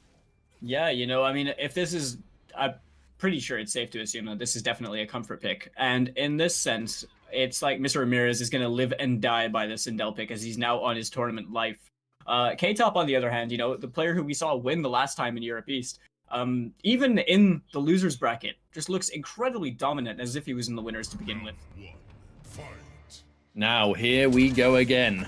Are we going to see another one of these one-sided games? It looks like Mr. Ramirez has barely had a chance so far. And K-Top's looking for that swift revenge. Swift, maybe the magic word. Oh, does that really option select? You may as well amplify, but catching it so low, Falcon, it missed. That it did. He missed a very crucial potential opportunity for a lot of damage right there. The 1-1-2 going to work out. Oh, the down 2 on Wake Up? A big call out. Pressure again. The double amplify just to stay safe and keep the pressure on rolling. Forward 4. Problem is, when Jackie has the life lead... Oh, never mind. My point becomes completely irrelevant because here comes the catch and the whip and flip. Mr. Ramirez, hang on a minute. No! Falcon, he was 1% away from getting fatal blow. That would have won the round, but he didn't have it. Oh, no! That really came back to haunt him as K-Top is now on set point in losers finals. That was ridiculous. Mr. Ramirez, he got a lot of damage on that Unbreakable, but just didn't have enough to close out the round. 1% less health, he would have had fatal blow, Falcon. That would have been the round. Oh, that is so unfortunate. Poor old Mr. Ramirez. Now match point down here. K-Top with the jump in and the corner pressure. I like that 1-1 to escape, but yeah, that is one of the most tragic situations where you just needed 1% less. And right now, this is Mr. Ramirez in the corner. This tournament, life on the line. The down 1 check not going to work out. He has the hit confirm on that down 4. Trying to work with the corner positioning, but the back forward too. That dash punch. Oh my. Okay, that up 2. Is it going to be the saving grace, the start of the comeback? Fatal blow. It is now ready at last. But Mr. Ramirez Oh, took... will he have an opportunity? Oh, never mind. Spoke too soon. We spoke too soon. Game over. K-Top now, grand finals. And up against the Mercer. Is that the second time we've seen easy fatality tokens being expended entirely? Is this... it looks like it, doesn't it? We're at the range. People in tournament, they like to friendship, right? You do easy fatalities, which for those that don't know how you do fatalities without... Not fatalities, they're easy. Friendships without hitting the no blocking requirement. Easy fatality tokens. I like to call them like fake friendships or like cheating friendships because they're not really friendships. You don't meet the actual requirement for them, right? But I think we are in a position where people are starting to run out of those tokens, man. We went into it with hundreds. Some players had thousands of easy fatality tokens, and now people are like, nothing's happening. I'm Preston, but nothing's happening. But now grand finals, Vulcan, Mercer, and K-Top. So I have no idea what the actual score ended at when K-Top and Mr. Ramirez fought in winners. But a 3-0 in losers finals from K-Top just showed that is one hell of an adaptation. He really just learned from his mistakes over there and looked incredibly dominant in that set. And now grand finals against Mercer, Mercer being on the winner's side. You know, this is a matchup that we've seen quite a lot since the game has come out with Jackie against Scorpion. Not something that we're very much a stranger to, but both these guys like to play very aggressive. Mercer, very stagger-heavy game, just like K-Top. Do you think anyone has necessarily the advantage over the other player going into this catch-up? I kind of think that first game is going to give us all the information that we need. Before we get into this grand finals, I'd like to give one final shout out before we wrap up this part of the show. AstroGaming.com. They are, in fact, the official audio partner of the MK11 Pro Competition, and all of our audio that we use and that you can see is powered by them. I've even got some of those really special little Mortal Kombat side panels that I was fortunate enough to get about a year ago at Final Combat. If you want to find out more about Astro Gaming, go to astrogaming.com for all of their officially licensed PlayStation products, all of which is available right now. Tune in, and thank you very much, Astro, for the support. Pro Competition. Now it's grand finals time. Yeah, Vulcan. I personally think, in a weird way, I actually do think that K-Top has the edge here. I think that he's just looking so crazy dominant, and Mercer, the one thing that might change this is that A, he has historically been good at fighting upgraded, even though this is not upgraded. B, he has got a pocket Cetrion. He does indeed. That's a very good point to touch on, and he will pull it out if necessary, where we've seen that in the past. But I think K-Top, you know, his engine is warm. He just came out of a very high level set. Whereas Mercer, I don't know if Mercer has been practicing in the little bit of the downtime since we've seen him play last. But right there, the back one straight away confirmed into the teleport and kicking things off with a bit of a cheeky Sin Blade. Doesn't want to try and use the advantage, just using to open up space. I like that. I really like that use of Mercer. When you break away Mercer, he always has that kind of meaty Sin Blade coming down. Not always going to be plus. If he hits it on that higher end, it's a little bit less. But it means that you can't challenge with wake-up buttons, right? There's really no way you can compete with it. And the wake-up jumps get stuffed as well. Right there. Hang on. Oh my Lovely. goodness. These teleport confirms Wonderful. have been impeccable in that first round. And now that's a confirm here. Jackie already going to start that crazy offense. And that's going to be one nice little neat combo to begin things. 38%. And now we start to push forward. Even more of it from K-Top. Full speed ahead, it looks like. He dropped the remainder of that combo. Could have potentially converted into more. Up 3 whiffing for Mercer, but he has the corner positioning. He has the fatal blow to work with. Oh, overcommits against the breakaway. Yep, and a full combo. Nice little side switch ender as well, which gives really an even situation, but now back to the wall. I think Mercer, yeah, this is where the pressure starts to exist. Do you teleport out? Yeah, I guess so. That's the question answered. Mercer really doesn't like having his back in the corner. He will definitely spin that bar to break his way out of there, but eats that damage, trying to teleport in the wrong space right there. K-Top, he's gonna get the 4th throw, so nothing guaranteed off this. Oh, overcommit with no punish. Just a down 1. Now, I say K-Top, I kind of believe that his Jackie definitely has what it takes to win another one of these tournaments, but the thing is, he does have that extra work. For those that don't know the double elimination format, and of which part of the work is already done, it seems. K-Top, if he wins this 3 out of 5, he'll reset the bracket because he's coming in from losers. He has to basically put Mercer in losers first and then win again. But with a game like that, how that first round was good, but the other 2 rounds were better. I'd say 5 games away from tournament win, we could definitely be there. Yeah, I think you are right. He's looking very, very much in control of momentum. I think Mercer was looking really good in that first round, but after that, it was the K-Top game from then on out. And we're going to have to see some ample adjustments from Mercer because there's a very big difference when it comes to the stagger game between both of these characters. Mercer is essentially relying on those reactions to be able to confirm and to teleport, but that's not even going to matter anymore, as we're now seeing Cetrion, which I mentioned before. This is actually why I brought it up, because I look at Jackie in this current state, and there's a reason that Mercer has been using a lot more Cetrion than he used to, you know, during the Aftermath days. So I kind of had a feeling he was going to go Cetrion here, because he has not. I mean, look, this is winner's bracket, like, comfort zone, I think. If he wants to try the Cetrion, this is where you give it a go, when you've got games to work with. Yeah, definitely. And also, you know, Mercer needs these points more than K-Top does as well. So I think he's going to kind of, you know, try whatever he's got to try just in order to win the set over here in Grand Finals.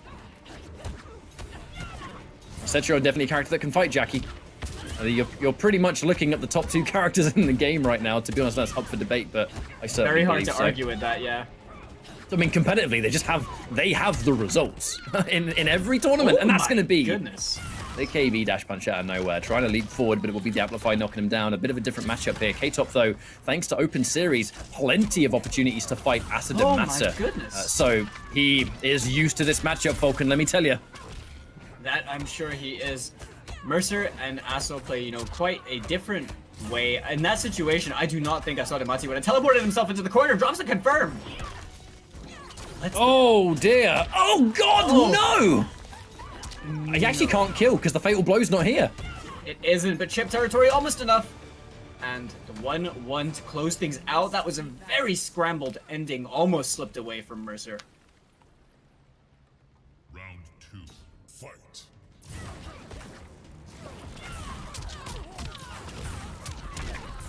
Okay, natural. I mean, I gotta look at that situation, not being able to punish the Fatal Blow.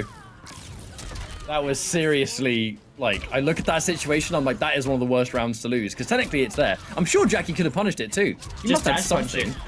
Yeah. I think he tried to go for the full combo punish. He wanted the max damage right there. Got a little bit too antsy with it.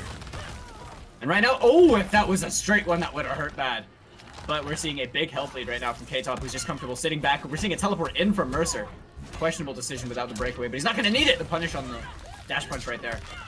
I'd say dash punch definitely going to be less risk against a Cetrion in this situation, purely because, you know, if she doesn't get that KB, her damage is going to be about maybe like an 18%, 20% for a bar. So if you have a massive life lead, K-Top, he's going to be willing to take that damage, at least while he has life to burn. Oh, autocorrect! The auto-correction right there. Yes, oh, I mean, let's just take one of the best characters and have a move that's even better. The wins. Auto-correcting unlike I've ever seen. Elder Goddess is correct. Okay, using these wins a lot to enforce the pressure. The restand right there again. Challenge on hit from K-Top. Acknowledging the minor plus frames. Did not care. Oh Knows the breaker is coming. Wow! I mean, I think it's risky that Mercer either ducked there or press buttons. Like with that meaty string, that was only ever going to go one way. That is too right. And Mercer, oh, he tried the full string? Why on earth? The dash punch KB has already been spent, so he couldn't get it there. The boulder. Oh no! She goes right behind Cetrion as the boulder gets thrown, somehow able to thread the needle, Falcon, and 1 game away from a bracket reset. K-Top has been playing these games so fast. Like, so fast.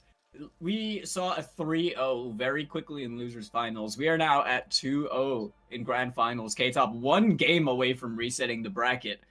It hasn't even been that long catch-up. It's not been long at all. It hasn't. But K-Top with the Jackie, this is the kind of pace that you grow to expect. He's just so fast. And Jackie doesn't help matters. Well, no, she does, but I mean, you know, she doesn't help things. If you're trying to go for like a slow-paced game, you take K-Top, who already plays it like a million miles an hour. Sorry, pick up at the worst possible time mid-sentence. K-Top already plays NetherRealm games at the speed of light, and now he's got a Jackie of this caliber. It's, you know, it's a match made in heaven, isn't it? Yeah, yeah. I mean, given like when we had Mitsuones on the mic earlier, we were talking about K-Top during MKX, you know, just incredibly aggressive and has the right kind of characters to cater to that kind of playstyle. And this man, he mained run cancels. That's it. Yeah. He mained the run cancel mechanic. Forever the aggressor right here as he gets a nice big opening right there. Now, Mercer eats so much damage, even just by the time he's broken. He's already eaten close to 30% or just over. Punish on the dash punch. Now, you look at the life lead you sit on versus a Jackie. And the thing is, I always say, your life lead against a Jackie is not really a life lead, because all it takes is that one time she closes in distance. Rush down, the damage of the crazy large combos. Lovely anti-air. Oh, whip on the wins! That did not work out for Mercer. But yeah, definitely, you know, and Jackie, even when you get her down in health, it's still a scary situation, like right there. You got the fatal blow, any touch could kill you unbreakable. Oh no! My God! Oh, the first hit got blocked, Vulcan, but the second one certainly didn't. Oh no. That. It just worked. Sometimes it just works. And that's one of the times. Match point, reset point. Wait a minute. I don't want to run before I can walk. This is a reset point now for K-Top. But what a swift 3-0 this would be, Falcon.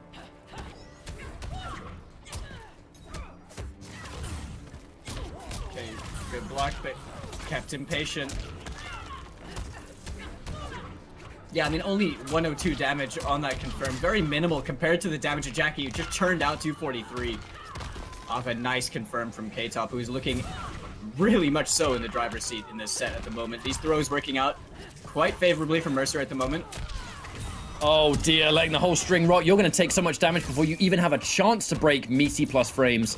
And he will sit and hold the rest of this offense. A clean anti-air. Again, no armor break attempt and no wins for the restand either. One more chance, another chance opening itself up. Wait a minute.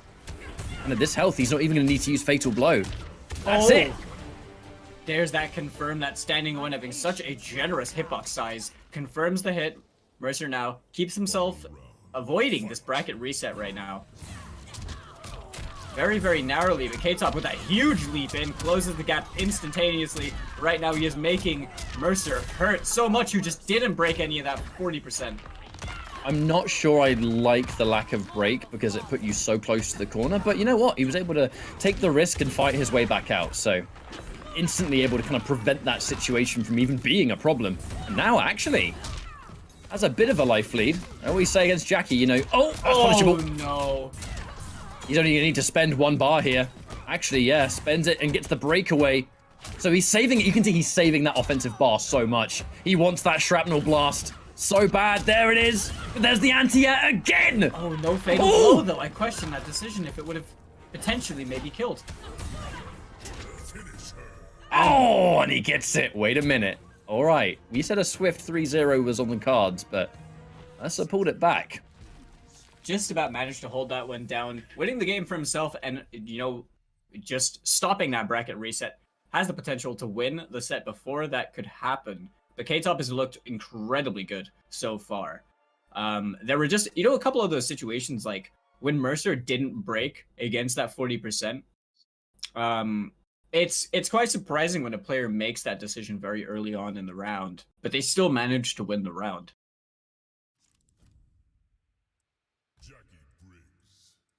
So we have to look at how this goes. So this situation now, we have the Cetrion and Jackie, a matchup that, I mean, look, there's no getting around the fact that we have seen this matchup possibly a million times since Ultimate came out.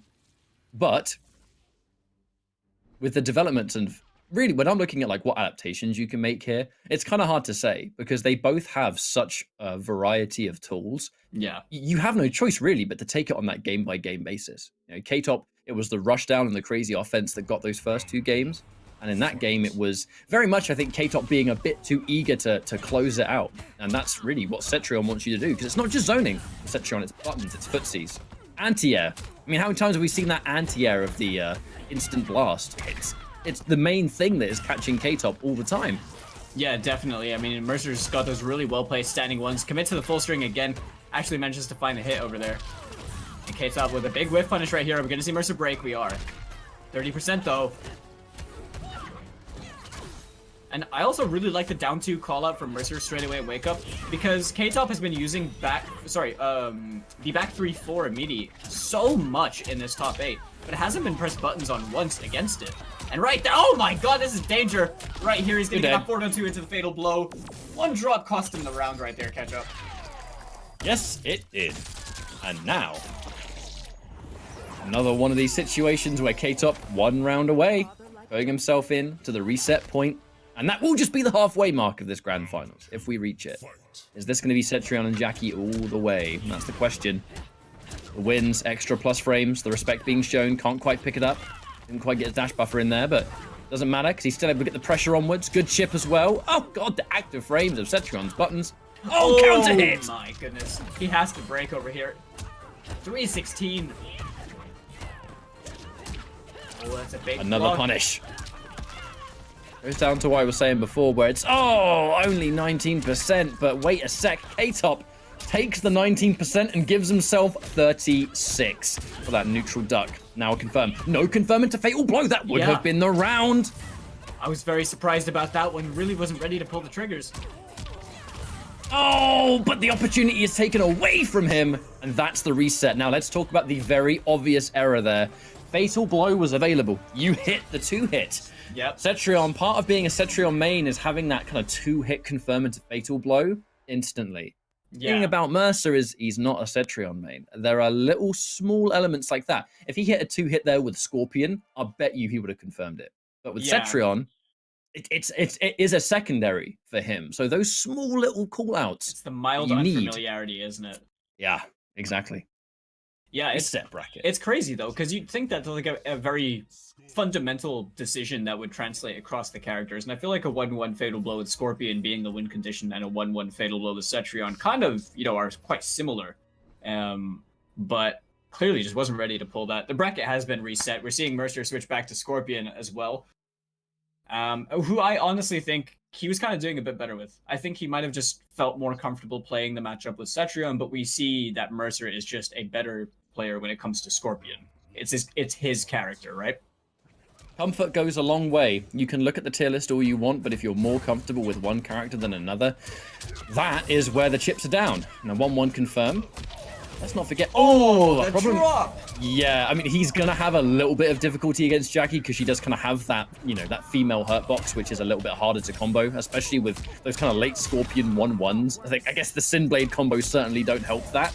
And not only that, but they'll probably bother you a little bit because that was a dropped combo into Demolition. And hopefully he doesn't get too tilted. Yeah, that was an absolute bloodbath in the corner right there. I see Mercer just made the wrong choice every time. Oh my goodness! It's not often you Sending see the Scorpion into space! Oh, 20%. Give it to me. Jeez. Oh!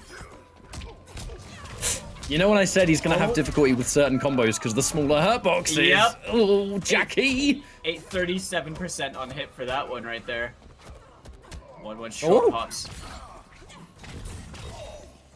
Oh man, the lift air button into these grenade launchers doing so much work for K-Top as we are now seeing the health slowly tick away from Mercer. Isn't burning anymore but gets opened up.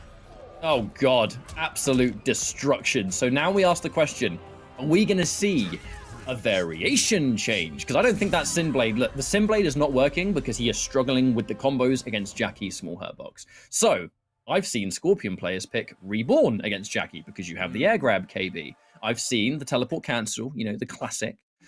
But what do you do? Because Cetrion didn't really work out. But that Scorpion didn't do anything. And is he even confident with Scorpion now? Because that's 2 times he picked Scorpion here, and it just didn't work out. I think I'm for a different variation. So I reckon that it really probably would come down to a variation thing. I think that was probably a good way of testing his most comfortable variation that he's been playing a lot recently. Chances are he could still be using it, but there's the the big element of getting punished on hit after whiffing those Sin Blades. So he's probably gonna have to maybe go for some like slightly conventional combos, without the Sin Blade, just to avoid potentially losing almost half your life bar just for whiffing that. And that's now going to be a swift and dominant game one. Oh, didn't get punished. That would have been a horrible way for Mercer to start, and definitely a head-shaking moment for sure. Man, Overcommit. definitely taking a lot more risks. Yeah, sometimes it's hard to see if they just somehow drop the cancel or overcommit. I guess with Scorpion players, it can be hard to tell. But Mercer, unfortunately getting clipped again. Full combo in the corner.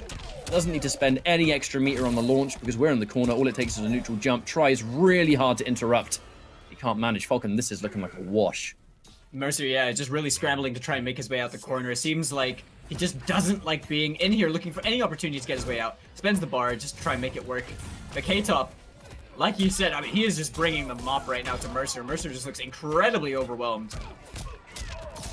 Another confirm. The meterless knockdown still bagged an impressive 18%. Doesn't have meter for the shrapnel blast, but it doesn't matter. Beats out the teleport. Ugh. Everything's coming up. Millhouse, the forward 3 stagger into throw. Good start, but he needs so much more than this. Standing 2, surely a missed input right there. Probably a forward 1-2. Right here, the down 1 check on wake up. I like that decision to challenge the forward 3. Oh, the fear has been put into Mercer. A lovely standing 1 anti-air, though. K-Top doesn't go for a back-to-back blast. He takes 23% for his trouble. I think that right there, that little sequence just told us that Mercer hasn't quite tilted yet. He's still feeling good. The double blast, though. The fatal blow. He presses. Oh, no! Goodness! That's comboed. Oh, that's a combo right there. That's the game over. Exactly what happened to Magic T. The down 1 fatal blow worked because he jumped. The same thing happened to Mercer right here. K-Top now, after this reset, is now on 2-0. Only 1 game away from winning this week catch-up. That is looking... How do I put this? A little bit easy for K-Top. This has been a really rough road for poor old Mercer. Nothing in this grand finals has worked for him. He's tried the Scorpion, he's tried the Cetrion, he's gone back to Scorpion. Does he now go back to Cetrion? So many questions. And it almost seems like he has no faith in the Simblade anymore. And he does go in for the same variation. You know, this is what I definitely consider the Mercer variation. He was the first Scorpion player I saw using Sinblade as a big part of his kit. But against the Jackie, the likes of K-Top, this is looking like, I think, an impossible task. I'd like nothing more than to see a Game 5, but with how K-Top is playing, it's hard to see that as reality right now. This could be the final game of the tournament, folks. Yeah, this is a very difficult one because K-Top has just been running an absolute train. Mercer had, you know, times where he was doing something in his favor, but right now, I mean, K-Top's just dismantling him. That back one start is a very good potential opportunity. A nice confirm as well on that forward 4-2, caught K-Top ducking. I like the meaty forward 3 into down 1 turn stealer. Used to seeing players, Scorpion players after the breaker use forward 3-4, so we kind of called that out just a little bit. K-Top significantly down on life, but have I cursed it? All it takes is 1 good moment to close in the distance, and the grabs, and we're so close to equalizing. He is basically chip damage away, or a single hit away from building that fatal blow as well, which is going to be so scary. And Mercer is squirming over here in the corner. Challenges on +2. Worked out for him, though. Just a little bit of life left to go. That chip has brought him into just shy of grab to kill territory, but there's still a bit of extra damage in there. The back 3. That wasn't a flawless punish. block. It wasn't a kill! If K-Top had the fatal blow. Oh, he got it! Oh my god! He doesn't even need it. Oh. What are we seeing right now, catch up? K-Top right now is on set point, he's on tournament point. Yes, he is. Nothing. You know what I said? Nothing has been working out for Mercer. K-Top, I gotta say, actually, he did the right thing, even if he didn't need it. Oh, God! God, that's a Jimbo. That was sick. His nose. His poor nose. The double blast. The throw tech. But I'm still melting. The plasma. It's all over. Get it off me. Staggers. Short hop to stop that jump out to corner. Mercer now. Oh, he had potential right there. Gets the forward throw. But he's putting his feet in it.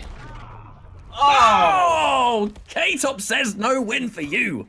The down 2 from absolutely out of nowhere, and the last breaker Mercer is going to get in this round as the onslaught of Jackie plus frames into the fact that he's got 2 bars, and he tries to anti-air with no success. Oh, the combo drop! The drop! Oh! My goodness. This is ridiculous. That dropped combo really did cost him the round. Mercer, again, just before the reset, somehow managing to get by. Wait. I present to you a scenario where Mercer reverse sweeps off the back of that. The prophecy, will he fill it? The chosen one. The chosen one, Mercer! I told you. Uh-oh. No punish. A punish, though! Hang on a minute, Mercer. Wait a second. Oh, the pickup! He's catching K-Top storming. Oh, that's a big opening hit. He has a fatal blow to work with as well. Mercer has no breakaway yet. Oh! Oh, no, he got opened up over here. Danger territory. Now it's fatal blow. The anti-cross-up teleport! My God! Oh, God! Mercer with the game. Vulcan, right. Now I said it. We need to talk about it. That's game 1 for Mercer. If he wins 2 more, the tournament's over, and we're going into, this next game's a clean slate. What if? Oh, I don't want to be the guy to say it. But I know what you're What thinking, if? and everyone watching knows what you're thinking. But what if? We What saw if? better play, much better play in that game from Mercer when it came to making the right calls, especially in those clutch moments. And honestly, it's crazy because how K-Top was playing was so explosive. He was on set point. He had that like in the palm of his hand and then let it slip through. Pretty much the same thing what happened to Mercer that K-Top took advantage of earlier. Man, I'm looking at this now. And I gotta say, actually, the final play too. One thing Mercer has always been fantastic at is the reversal teleport out of the shrapnel blast situation. It was a very common tactic that he used against Upgraded. A lot riskier now because the grenade launcher has it's got a larger hitbox on it, but he's been the master of that tech for many months. I'm not surprised to see him pull it out. But now has to deal with this Jackie rush down again. Tries to anti-air. Unfortunately, the back-to-back blast is going to get that call out. Teleport. Turn stealing down 1. Oh, and again, you can't teleport out. I love Complete that read. answer back. Corner carry in 2 sequences right there as well, Ketchup. He's got the plus frames to work with. Looks for a whiff punish. Nice anti-air, though, from Mercer. The meaty forward 3-4. Once again, you want to try and wake up Button. Here comes that counter hit. In fact, you've already used your breaker. Actually, not quite. What am I talking about? He's still got his 2 bars of defense ready to rock. And the punish. It doesn't commit. It could have been a bigger punish, but it'll take a throw. He has to watch out for the damage on the floor, though. Just under 50% life as well. Mercer has a few different hits if he wants to try and win this one. Whereas K-Top opening up space might not have been the right call. The 1 grenade launcher. Oh, hard position to survive there, Falcon. You have 1 piece of last breath. Jackie has just used a shrapnel blast. Like, you can't get out. That had to be unwinnable. And now tournament point again for K-Top. For sure, he's gonna get this back throw. Oki over here, mid-screen. The jump, gonna get challenged. Air to air 1 by K-Top. Finds the back 3-4 as well. And Mercer really swinging as well. That could have been a punish, but I just think the fear has been put into him. Nice. Speaking of anti-cross-up, I told you, he's got that tech on lockdown. Overcommits, there we go. Lets the whole string go, but the down 2 still picks him up. And this is a scary situation now, Vulcan. Again! The same! Drops it! That was a very costly drop for Mercer. You can't be dropping that in this situation. What is going on? He's just swinging. Oh, he's burning. He has the interactable to work with. Does that tick? Doesn't want to use it. That jump in could be the beginning of the end. Finally manages to find something, but he's pretty much any touch away from going down. Just over 7%, and that's it. Mercer needs to find this fatal blow. Oh, he got it! Oh my God! He won't need the fatal blow. Wait, no, he will. He will. Don't let them break. That was the only thing he needed. I'm surprised that K-Top got hit by it. It was really just K-Top's game to win, wasn't it? I mean, 27 seconds on the clock. He could have been patient. Yeah. And right here, we're in a final round situation. Once again, Mercer not backing down, fighting his way out, keeping himself alive. Waiting for the double blast and really looking for the third, I think. The KB on dash punch is gone, so the teleport to get just to a safer distance, not going to be as punishing as it once was. Staggers the 4-3 twice. Looks for an anti-air, but no. Again, showing respect. Doesn't want to get jumped in on. Lovely tech! Again! No tech this time. He tried. He tried. Escape failed. Mercer playing really defensive right now. Gets the KB. Teleport cancel into a turn, stealing down 1. Who cares about flawless blocking that forward 4-string now? The 1-1 confirm, master! I told you, Falcon 2-1-2. Here we go. He doesn't drop it this time. He's going to get just over 35%. That health is ticking down. K-Top in the corner. Has Fatal Blow to work with. Oh no! What a whip punish. Keeping this all unbreakable up until then. Fatal Blow, yep, just in case he broke. That's huge damage, though, even if he didn't break. That would have been a massive throw. If he broke, K-Top was looking for it. He puts himself in a great position all the same. The teleport, the trade, and that will be the win eventually. But K-Top, he was definitely sweating a lot more than perhaps he wanted to. Mercer, gotta give him a shout out. The absolute level of clutch he was able to put forward here was still really impressive. Let me just scooch over because I keep accidentally uncentering myself, and now we're good to go. That grand finals though, Falcon, was very good. That was really, really... I mean, honestly, K-Top had the momentum for a majority of that grand finals set, but Mercer had his moments that almost looked like he could have really turned things around. K-Top, though, an incredibly destructive path throughout the entirety of top 8 from losers, and now managing to just dominate his way through the entire bracket. Look at that. 3-0 on Mobster, 3-0 on Magic T, 3-2 over Disarded, 3-0 over Mr. Ramirez, and then the 3-1 against Mercer. Ridiculously played, and once again winning back-to-back, holding that position. It's a return to form. We've said this a little bit in the past, and just in case those aren't aware, K-Top, hailing from Greece, for the first year of Mortal Kombat 11's competitive season, he and his brother H-Dope were unable to play any game at all. They had to take the entire first year out, and they watched tournaments and watched streams, but they weren't able to play games for the first year of it. They were a year late, and they had to kind of play catch up. And Ultimate, I know K-Top had actually, I think K-Top and H-Dope, they were kind of in agreement that Ultimate was good for them because we're going in with a bit of more of a clean slate. Like, characters are still characters, but the customs and the new variations and that is definitely a new meta. And there has been a new meta in the game. And it was good for them. It kind of let the whole community go into this new experience, and K-Top was able to kind of join that movement. Where now, look, I said return to form for good reason. Yeah. But that's going to be the end of the tournament, and that will be, at least for this first half of the day, what we're going to be wrapping up. I want to give one final shout out to the PS4 tournaments, because that is how this whole program is put together. It's all done through compete.playstation.com. It is not just the pro competition. There is also the PS4 Open Series for Mortal Kombat 11, which is weekly tournaments with a weekly cash prize, an invitational every Tuesday, and then a monthly final. You can catch the next Open Series tournament this coming Tuesday, which will be both EU/CIS and then North America. So it's always a good time. It's always a good time indeed. But that will be all we have time for now in this first half, because we are going to be taking a bit of a break, and then we will commence EU West. So my name has been Ketchup, joined by the talented Falcon and Mitsuones, who I'm sure is out there somewhere watching this stream. We'll have you back in a little bit, and go take a break, grab some lunch, have a cup of tea or something. I know I will. And we'll see you for EU West. See you in a bit.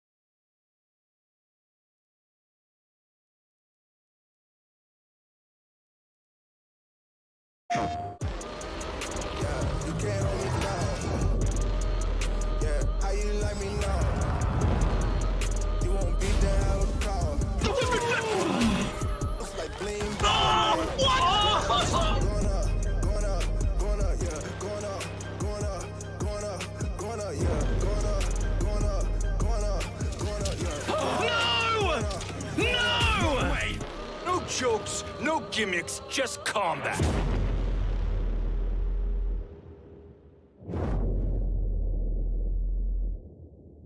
PlayStation.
Hey guys, Ketchup and Mustard here, and it's time to test your might in the Mortal Kombat 11 Open Series. Ready to rumble? Power on your PlayStation and head to the Events app. Filter by type and select a convenient date and time. Boot up MK11 and locate the PS4 Tournaments menu option. Click it to visit a familiar place, the Console Events tab. Sign up and prepare to play. Once registered, you can view your tournament details and check-in time. A notification will remind you to tighten your black belt and get over here for your match. Continue combat in the open qualifiers to close in on the competition. Thank you for watching, and we'll see you in the tournaments.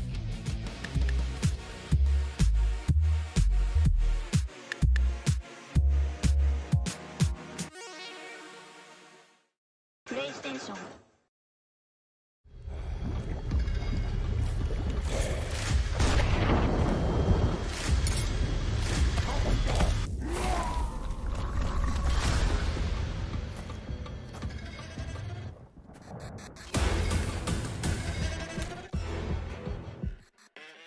Who are you? I'm your worst nightmare.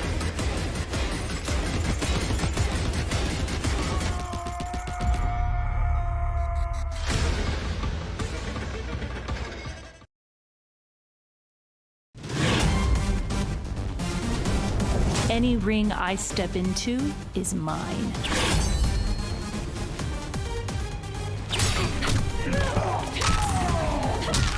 End of the line. Then this fight is now personal.